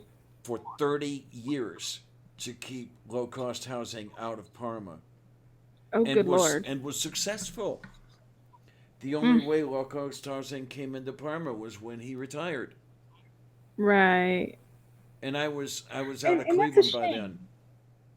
And that's a shame because, you know, just because it's low cost housing does not mean that it's going to be uh druggies, and that's, I think, a lot of the problem is they think it's going to bring in a bad element. And what they don't understand is that the bad element is already there without the low cost housing. Yep. And what you're doing is you're making women and children, mostly, not always, but mostly women and children who are struggling to get through, you're making them suffer Mm-hmm. because you won't provide the low cost housing. Now with Parma, And that was a decent, in quotes, decent mhm, neighborhood. I mean, it was middle class. Uh, mhm, here's what happened though. Parma was the recipient of a population from the city of Cleveland when mhm. they ran in what was called the White Flight. Okay. Uh-huh.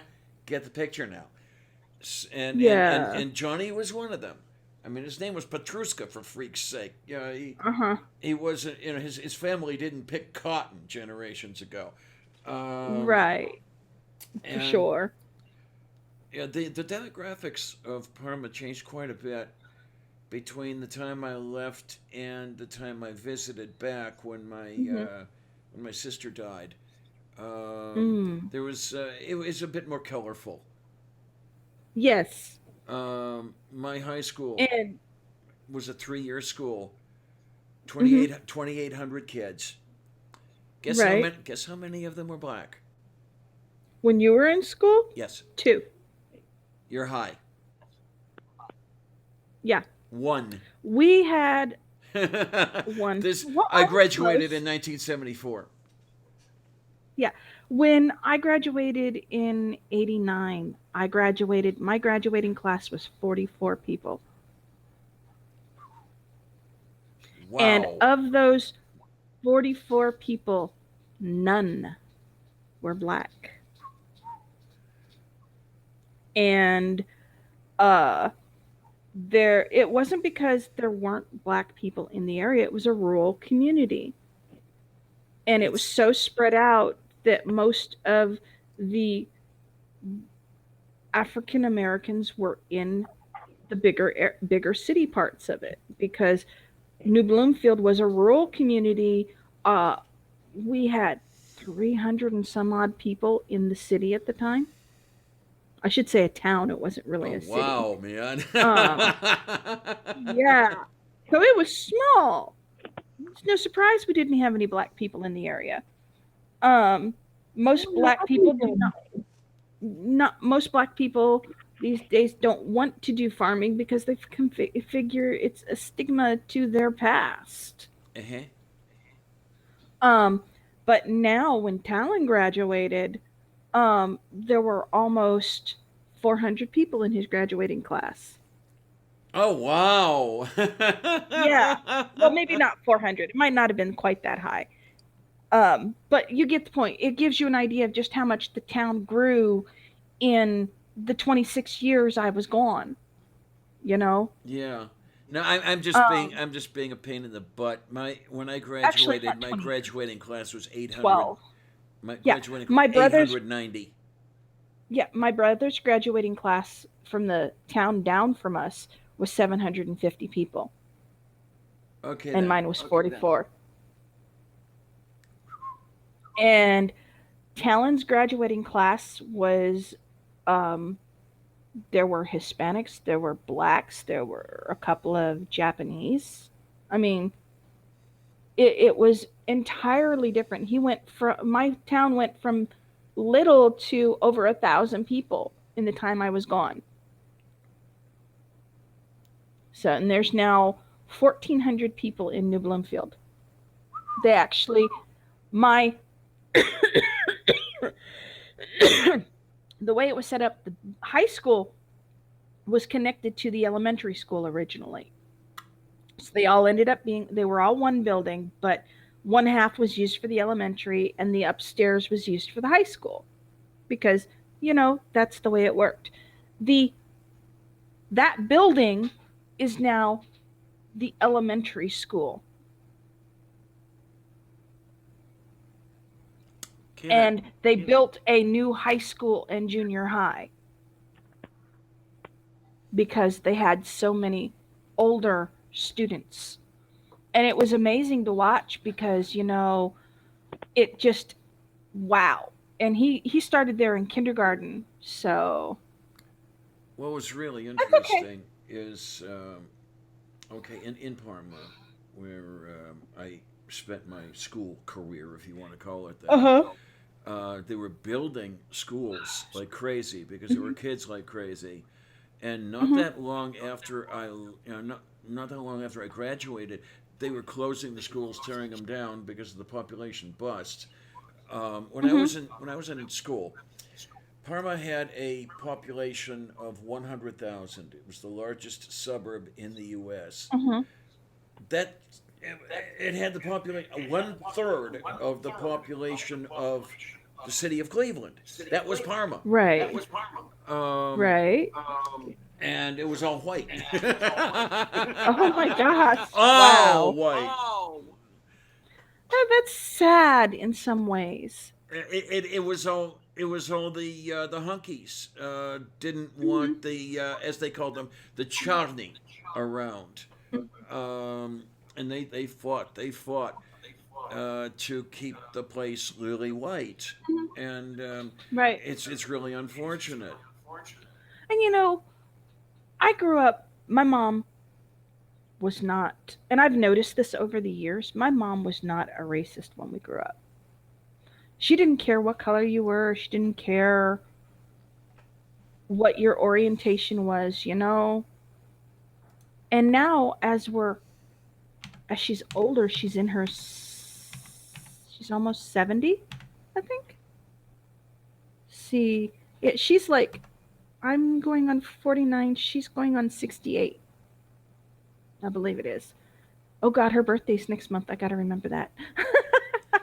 I gotta remember to call her and wish her a happy birthday. But anyway, these days I can see my grandmother in her. My grandma was extremely racist. Um, she had nothing nice to say about anybody who wasn't white. And my mom's not that bad, but she made a comment the other day that it's not safe to walk around Crystal River because there's a lot of black people in it. Oh, for fuck's sake! And that I should not go out at night because there's a lot of black people that I could get hurt. And that I need to make sure at night that my doors are locked because somebody might come and try and break in. And it's like, that's not exclusive to black I was people, gonna Mom. say that's the neighborhoods There I've lived are, in the past 30 years have been like that, but it's not due to skin because of the black color. people. Right. I'm sitting here going, okay, if somebody tries to break into my house, they're going to get a leg or an arm full of teeth. I mean, you guys have heard Shadow bark. Woof. Yeah, he's laying down. And I don't, Anywhere I go in the house, Shadow is in the same room. If he's not in, oh yes, I said your name, didn't I? Didn't I? You gonna say hi? You gonna say hi, puppy? Come on, come on, say hi. He's like, I don't wanna, mom. Oh, come on. Where's my kisses? Huh? Hey, little good boy. You're a good boy. I had to wake him up. You're a good boy. Where's your squeaker? No, no, no. Squeak! Squeak, I tell you, squeak! There, that got him That was, going. get your toy. Get your toy. Yes, you can. Yes, okay, the knobby green thing that lost its squeaker a year ago. Okay, okay, here. Give it here. No, you keep dropping it. Get it. Yeah, Go Tree, get it. you had put in the side chat, your homeless population is increasing rapidly with a pretty big percentage of them from being ousted from gentrification. That's what happened to me, the other people. There were 500 of us that were displaced from the units that I was in, and it was all due to gentrification. And the way it happened, I'm damn sure of it. There's nothing official, but I'm damn sure that it happened this way. There's a lot of gentrification going on in the area where the neighborhoods were being improved, and then the rents right through the ceiling. So the real estate company or whatever building owner, which happened to be in Long Island, which was strange, strangely enough, bought up a shitload of buildings and said, okay, they are going to be bought up by developers any day now. So we are not going to maintain them. We are just going to collect the Section 8 checks and the rent that the tenants pay, And let them fall to shit. And it went, for years and years and years. It was left until HUD finally said, your inspection score is 2. We're pulling your, and I literally mean 2. We're pulling your checks. And that's how gentrification caused 500 people to be displaced in the Homewood neighborhood of Pittsburgh. And as far as I know, there are some of them who still haven't found homes. I was lucky. I mean, this happened 2 years ago. This happened in October of 17. It's beautiful. I had just come back from the trip to view the solar eclipse. That was in August. Right. And in October, we were told, you have to move. So, I was celebrating my accomplishment, and then all of a sudden it's like, you got to move. And I'm still paying off the trip, by the way. And then it cost me another $1,000 on top of that to move, and the where furniture. did you go for your trip? I stopped for 3 days in Chicago, and then went south to Carbondale. Oh my God, Diana. Carbondale was like 2.5 hours from where I lived. Oh, move beef. In Missouri. Yeah. Yeah. Yep. St. Louis was just to our northwest. Yeah, we lived 2.5 hours west of St. Louis. Okay. Middle of the state? Yeah, okay. Yeah. We lived near Jefferson City, Missouri. Yeah, I know what you're talking about. Yep. Yeah, we lived between Jefferson City and Fulton. Okay. I think Karis may still be in that neighborhood. Yeah.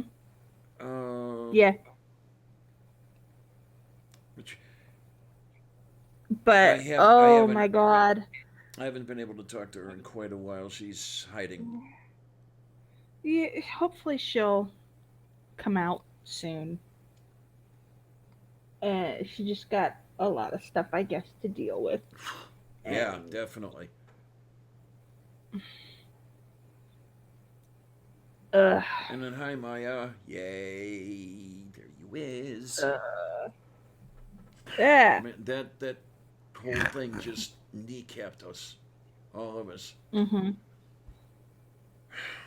it's just.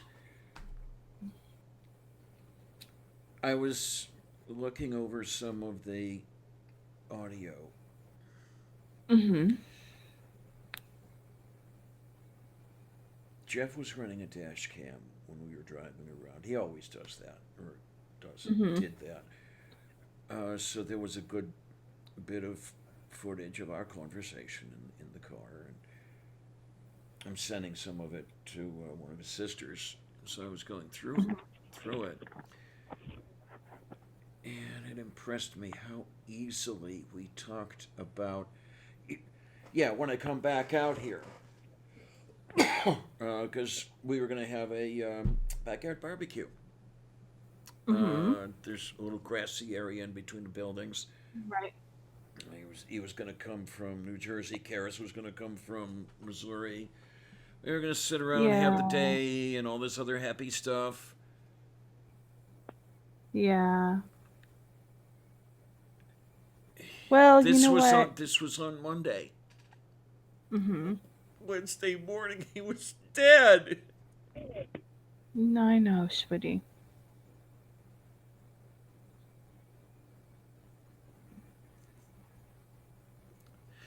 Not 8 hours earlier, I was talking to him. KFC had this thing going where they had a sandwich consisting of a piece of chicken between two donuts. Go figure. Oh my God. I said, hey, Jeff, you got to Uh, come out here, check this out for science. uh-huh. And he said, well, yeah, there was that barbecue going on. That was 10 p.m. on Yeah. Tuesday, 6:30 a.m. Wednesday. No more Jeff. Yeah. And they still don't know what was he doing? Was he going to work or something? He was picking up his son-in-law. Oh, okay. He was on his way to pick Pete up. I don't know where Pete had to go, but he had to go somewhere. And Oh he had man. a heart attack at the wheel. And Mm-hmm. Pete told me that he was reviewing the dash cam film, Uh-huh.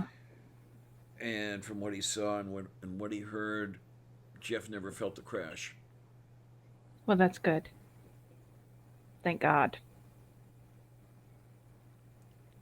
Much as I hate to put it that way, um, I would rather know that he didn't feel the crash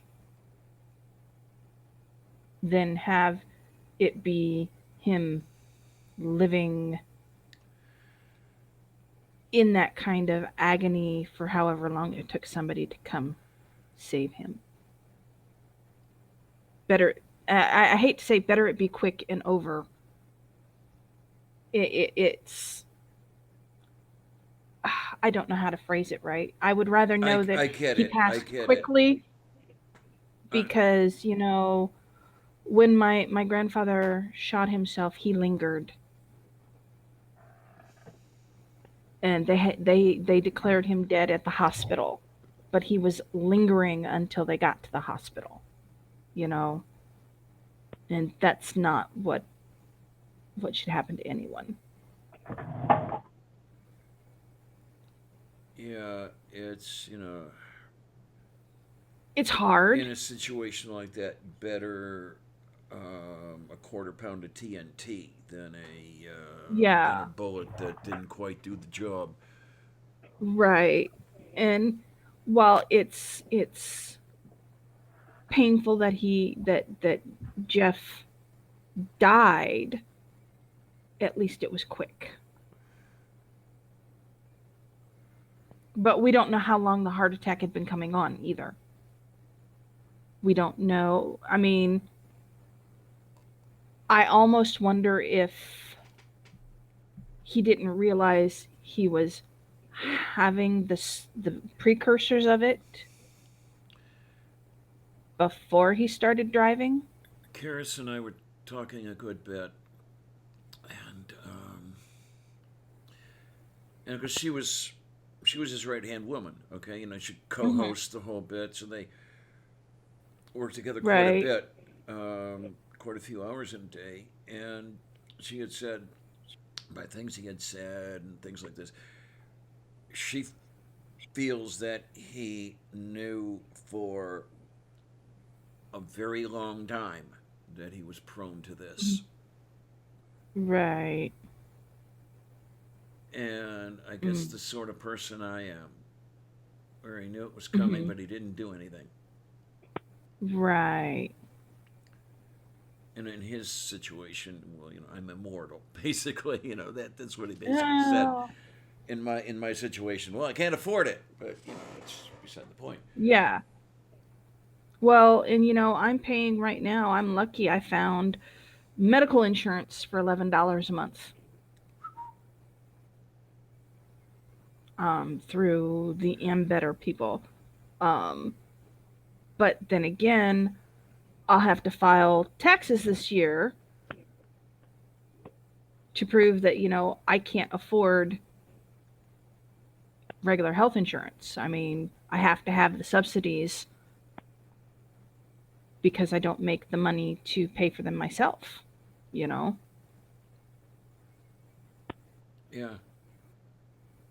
Oh, God. As Erg. far as the health coverage and everything, yeah, mine is free of charge, and you get what you pay for. Yeah. Oh, here's my. What is that? I found my Better plan. So I've got to. I think I was alluding to some of this earlier. I did give the people at Metro Health a call, and yeah, I'm going to be actually seeing an MD rather than the nurse practitioner. And it's really a fucking shame, if you will, that you have to pick the person you're going to see based on rank, based on what the health coverage is going to cover. Because I did not dislike Becky, and I was already putting the work in to break her in.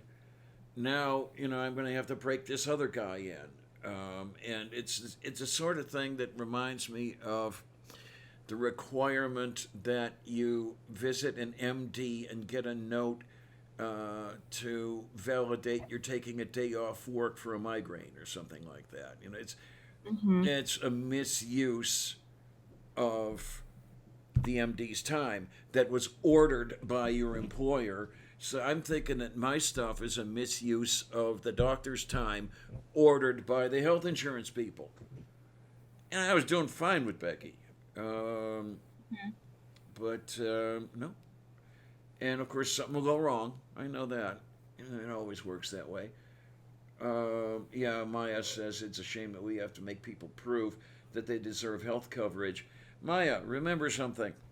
I forget what the legislator's name was, but he's the one that said Jesus didn't want us to. Jesus didn't want poor people to have health coverage. And that's what he said.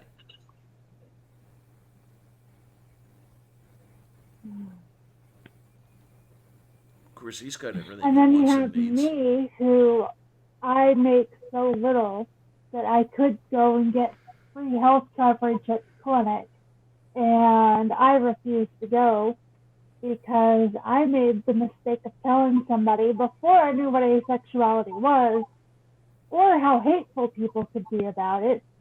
I made the mistake of dropping the fact that I have no interest in sex, nor do I want sex. And they decided that that needs to be fixed before any of my other issues. Yeah, Maya, indeed, that was a beatitude. Blessed are those who are saddled with health problems because they will die in agony. Yeah. What?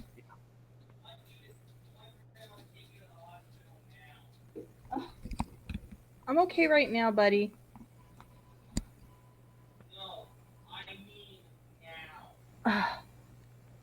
Honey. Mm, Yeah, I'm sorry you're having to break a new doctor in. That's right. Is this person trans friendly? That would be my fear.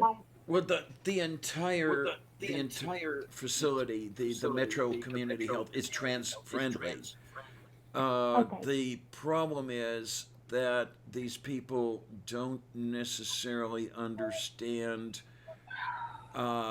the pragmatic view of life and death.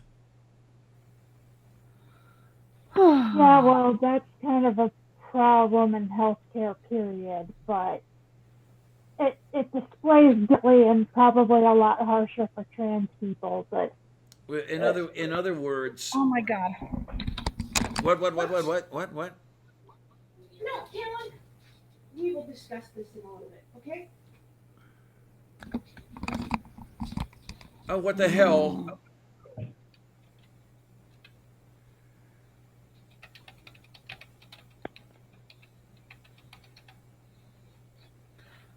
I think Tornado was wanting mom now, and No, mom was. Oh, okay. he wants me to call my mom and have her take me to the ER now. And he's being pissy about it. Oh, And I know why. He's worried, but Yeah. mm, he gets yeah, but demand about unfortunately, you can't always go to the ER now when you need it. right. Well, the issue is I could try driving my car over there, but I don't know that my car will make it Oh, because I okay. have a crappy car. Your car needs health coverage. Yes, my car needs serious health coverage. So, and See, and my mom has been very difficult about getting her to help me. Okay. So, um,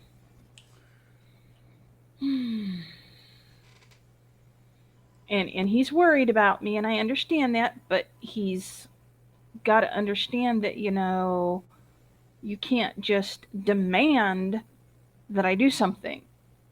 Yeah. Mhm. Um,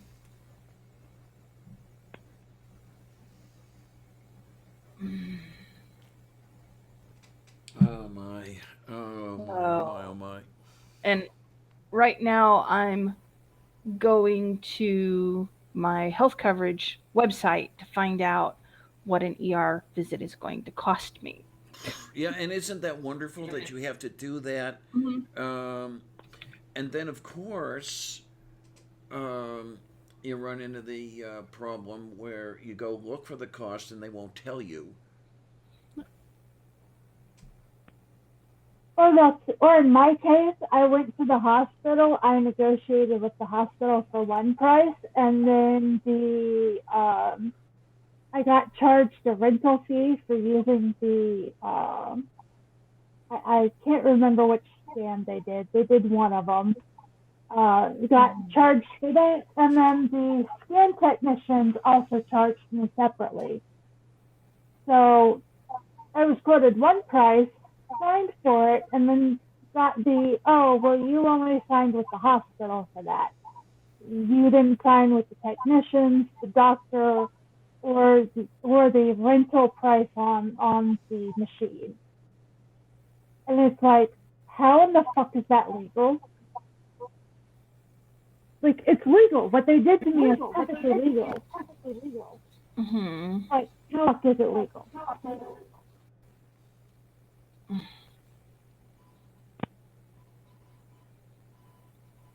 Yeah, and excuse me. Sure. This is what I was speaking of with the people there who they don't get the pragmatic view of life and death.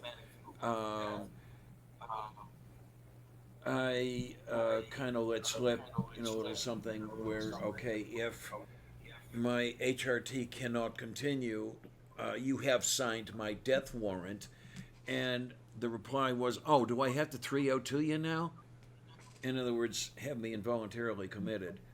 Now, Marty understood where I was coming from, when I would, speak in these terms. But, thing is, where do you find somebody who gets that sort of thing? I may not be able to have medical care at some point because I understand that I may at some point not be able to afford to live. Mm. And if I cannot afford to live, I will not be able to live. So, that's the way it is. I just hope it won't hurt much. And there's the interesting thing, you get it from,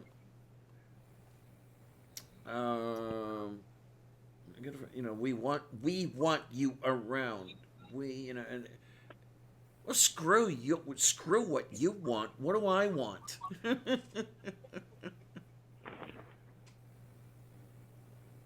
Yeah, I think doctors are so focused now on we have to keep you alive no matter what, that they have completely forgotten that there is a certain point where living just ain't worth it anymore. And that is extremely subjective. Yep. And it depends on the individual. Mm-hmm. But there were points where doctors were trying to keep my mom going. And I questioned if they lost the fact that the lady, that she was homebound and she was... Basically, they'll cover 75% of the cost. I'm responsible for paying the other 25. Okay, but 25% of what? My insurance will cover 75% of an ER visit. Yeah, well, I mean, the thing is, you're responsible for 25%, but 25% of $100 is one thing. 25% of 10,000 is something else. Yeah, exactly. And just to give you an idea, and I know. I mean, you can look and you can get the description of how they do these things. The prices are inflated. They intentionally inflate the prices that are on the invoice, and then when you look down at the bottom, you see insurance company adjustment. That's basically writing it off to the actual cost. And I guess they do this, but contracts with the insurance companies or some bullshit like that. Mm-hmm. Getting a needle punched through my back and into my kidney, an hour and some, yeah, $13,000. Yeah, and God knows what they're going to have to do to look at my leg. You got it. Yeah. But I need to go, I mean, I guess I could go to urgent care and they'll charge me $10. Minus whatever specialty stuff. But the copay is $10 at the time. Okay. Do you get what you pay for? I have no clue. Because it would be kind of nice. I've had fairly good luck with urgent care. I've never had a problem with urgent care, so... Right, but I don't know if they would deal with,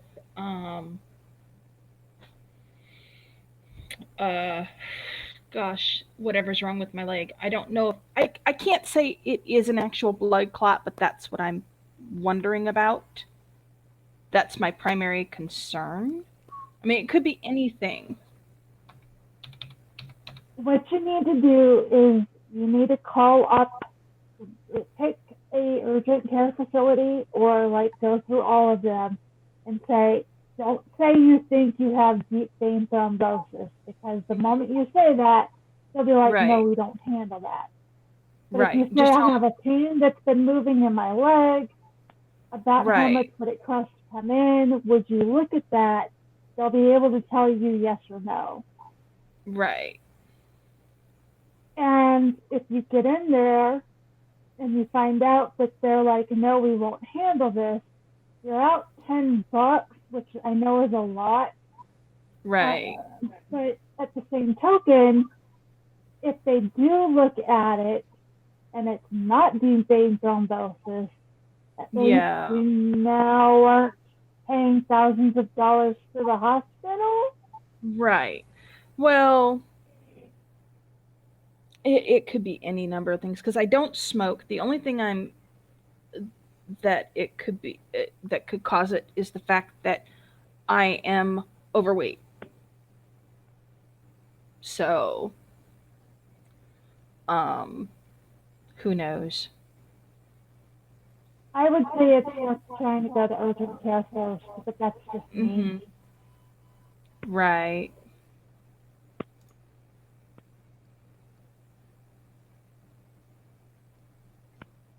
Again, your experiences might be different. I just know that I've always had good luck with urgent care. Right. So, Well, I'm looking on their online site to see if there's an urgent care or walk-in clinic anywhere nearby, and there's not. The closest one is 30 miles away. 30 miles is kind of far to walk. Yeah, exactly. So,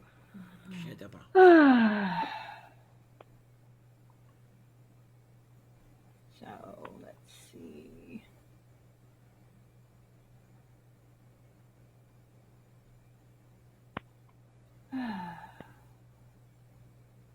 And a primary health care physician will take you and they will look at, because there's places less than a mile away. And it's where it's Seven Rivers Regional Medical Facility. So, I could go there and say, I'm trying to get seen by a new provider, but I'm having an issue now. Whoa. So, yeah, that's also worth checking out. Though my experience has been providers typically have at least a month waiting period. well, but it's at a hospital.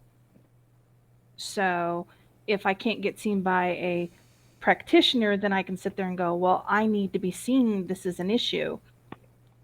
I can go to the ER while I'm there. So I'll call them in the morning because it hasn't moved that far. So, and they've got a 24-hour. I don't think that's going to be an overnight, oh my gosh, if you just go to sleep, things are going to blow up type deal. Yeah, exactly. And they've got a 24-hour nurse line that I can call and to know whether I should see a doctor. Well, I think I know I should see a doctor about it. So, but they may be able to get me into a primary care physician in the local area on an emergency issue because of it. I don't know. I'll have to call and find out. It doesn't hurt to check in with their 24-hour nurse. No, it doesn't. So, oh, goodness. Let's see what they've got here. And I can call there's like primary care physicians within 10 miles of me. There's like 8 of them that take this insurance. So somebody that hopefully would be able to see me. Yeah, and then thank you, Richard Nixon, for doing your friend Kaiser a big favor there and signing the Health Maintenance Act, and so now you have to worry about in network, out of network, all this other crap. Mm-hmm. I'm wondering, had this provision system, whatever it is, been in effect when I was having my problems related to the blow to the head, would I be alive now? Hmm. It's interesting. Or who would be bankrupt over it? Because Mm-hmm. I spent 32 days in hospital, Right. and it's kind of a little bit of cash. Right. What are you gonna do? That was Mm-hmm. when I was at university the first time. So let me think now. 1976, I was in hospital.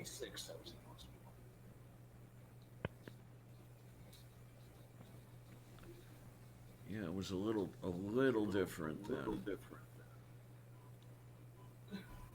I don't know.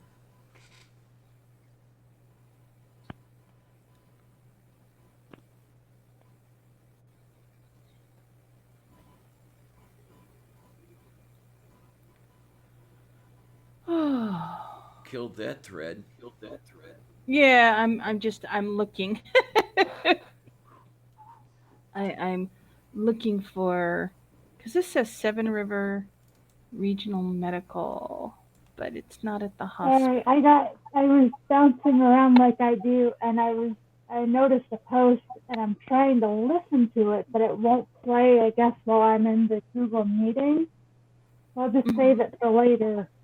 Um, but I believe what it is it's um, taking somebody's screen reader, a blind person's screen reader, and reading out a text on Twitter to show how certain kinds of tweets are completely inaccessible for them, which I'm trying to be better about myself personally. I've stopped using a lot. Have I haven't stopped using emojis and emoticons, but I saved them for the end and only use one. Um, because apparently on screen readers, it reads out every emoji. So stuff like the clapping hands ones, where there's a clap emoji after every word, is very inaccessible for blind people because their screen reader will read out stop, clap, doing clap, clap. Mm. Eek. Yeah. And I'm sure I'm not 100% accessible in my tweets, especially because I'm not good at describing images. But I'm trying to get better at describing images so that when I do post them, I have I have some sort of a description with them. It's something that I need to be in the habit of.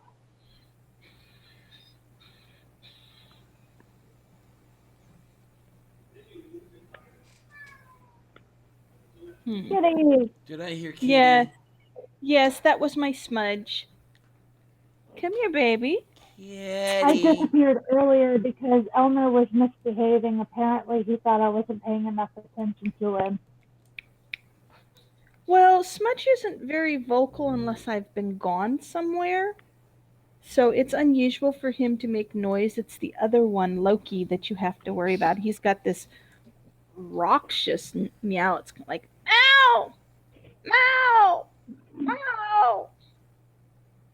Okay, Elmer so it's isn't really vocal, but he knows he's supposed to get on the bed after he's done eating, Mm-hmm. and he was doing everything kiddily possible to not get on the bed after he was done eating.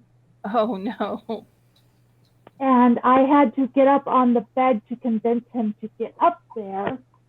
Mm-hmm.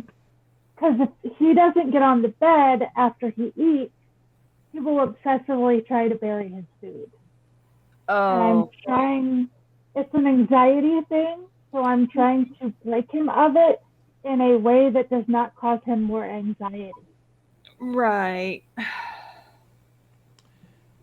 Well, always remember in situations like this that there is no problem that cannot be solved with a suitable application of high explosives. I think that causes more anxiety, Diana. Ah,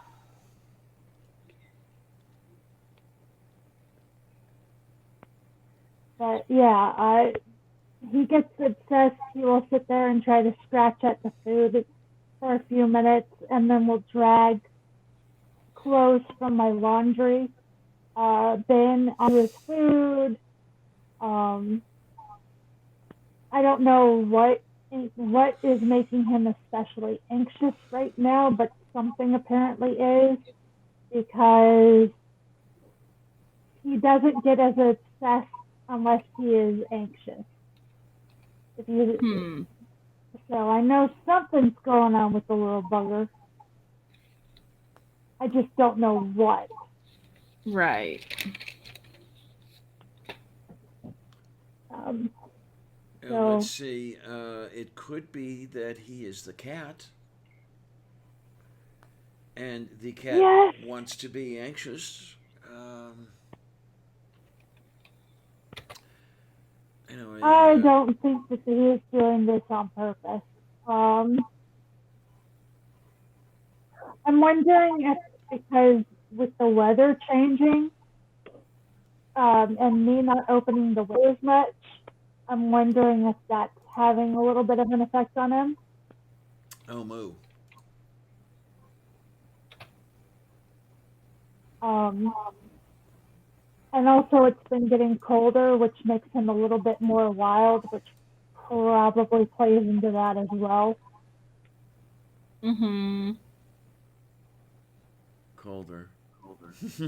Yeah. Colder. Yeah, you're talking about 83 degrees. Yeah, it's colder. No, it's been 60 all week, with it being in the low 40s at night.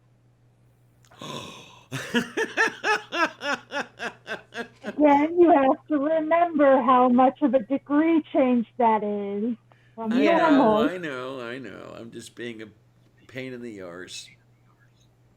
Because people will be like, 60 is nothing. And I'm like, okay, I will agree with that if you are in a place where there's anywhere from a 30 to a 50-degree temperature change within the course of a day. If you have that, I will accept your answer as valid. We actually have done that. It's not an everyday thing, but there are times when it will be, oh, let's say mid 60s during the day, and then hit like 28 as a low. Um, it's Yeah. in the around the solst. I'm sorry, around the equinoxes is when this happens. It'll either happen in autumn or in the spring. And oh my word, it is so horrible because you don't know how to dress when you go out. It might be, Yeah. it might be 29 degrees when you go out in the morning, and by noon it's 70. Uh, and, What and I had that was kind of a interesting experience. It scared the shit out of my friends, but I was kind of expecting something weird. I went to go visit my friend, and she lives in one of the cities that's outside of Los Angeles. Um, well, I don't know if it's a city or it's either a town or something along those lines. But in order for her to go to the doctor, she has to commute to Los Angeles, kind of deal. Um, she rides on a train to get there, and her area is completely dry. They have like damn near 0% humidity out there. In fact, instead of air conditioners, they sell swamp coolers out there that add humidity into the air because okay they then, live in the okay then. So I went out, and she was like, "You're coming during a heat wave. I'm a little bit worried." And I said, "How bad's the heat wave going to be?" And she said, "Well, it's going to feel like 100 degrees." I was like, "Oh, honey." Yeah, really. I was like, "Look, we only get into the 80s and the 90s where I live, but humidity makes everything feel hotter or colder than it God, actually is." yes. Yeah, I mean, you get those 90 days. Yeah. I And then when it's 20 degrees outside, it actually feels like 10 here. mm-hmm. Yeah, I Yeah. used to get some of that when I So lived in Cleveland, being on the lake.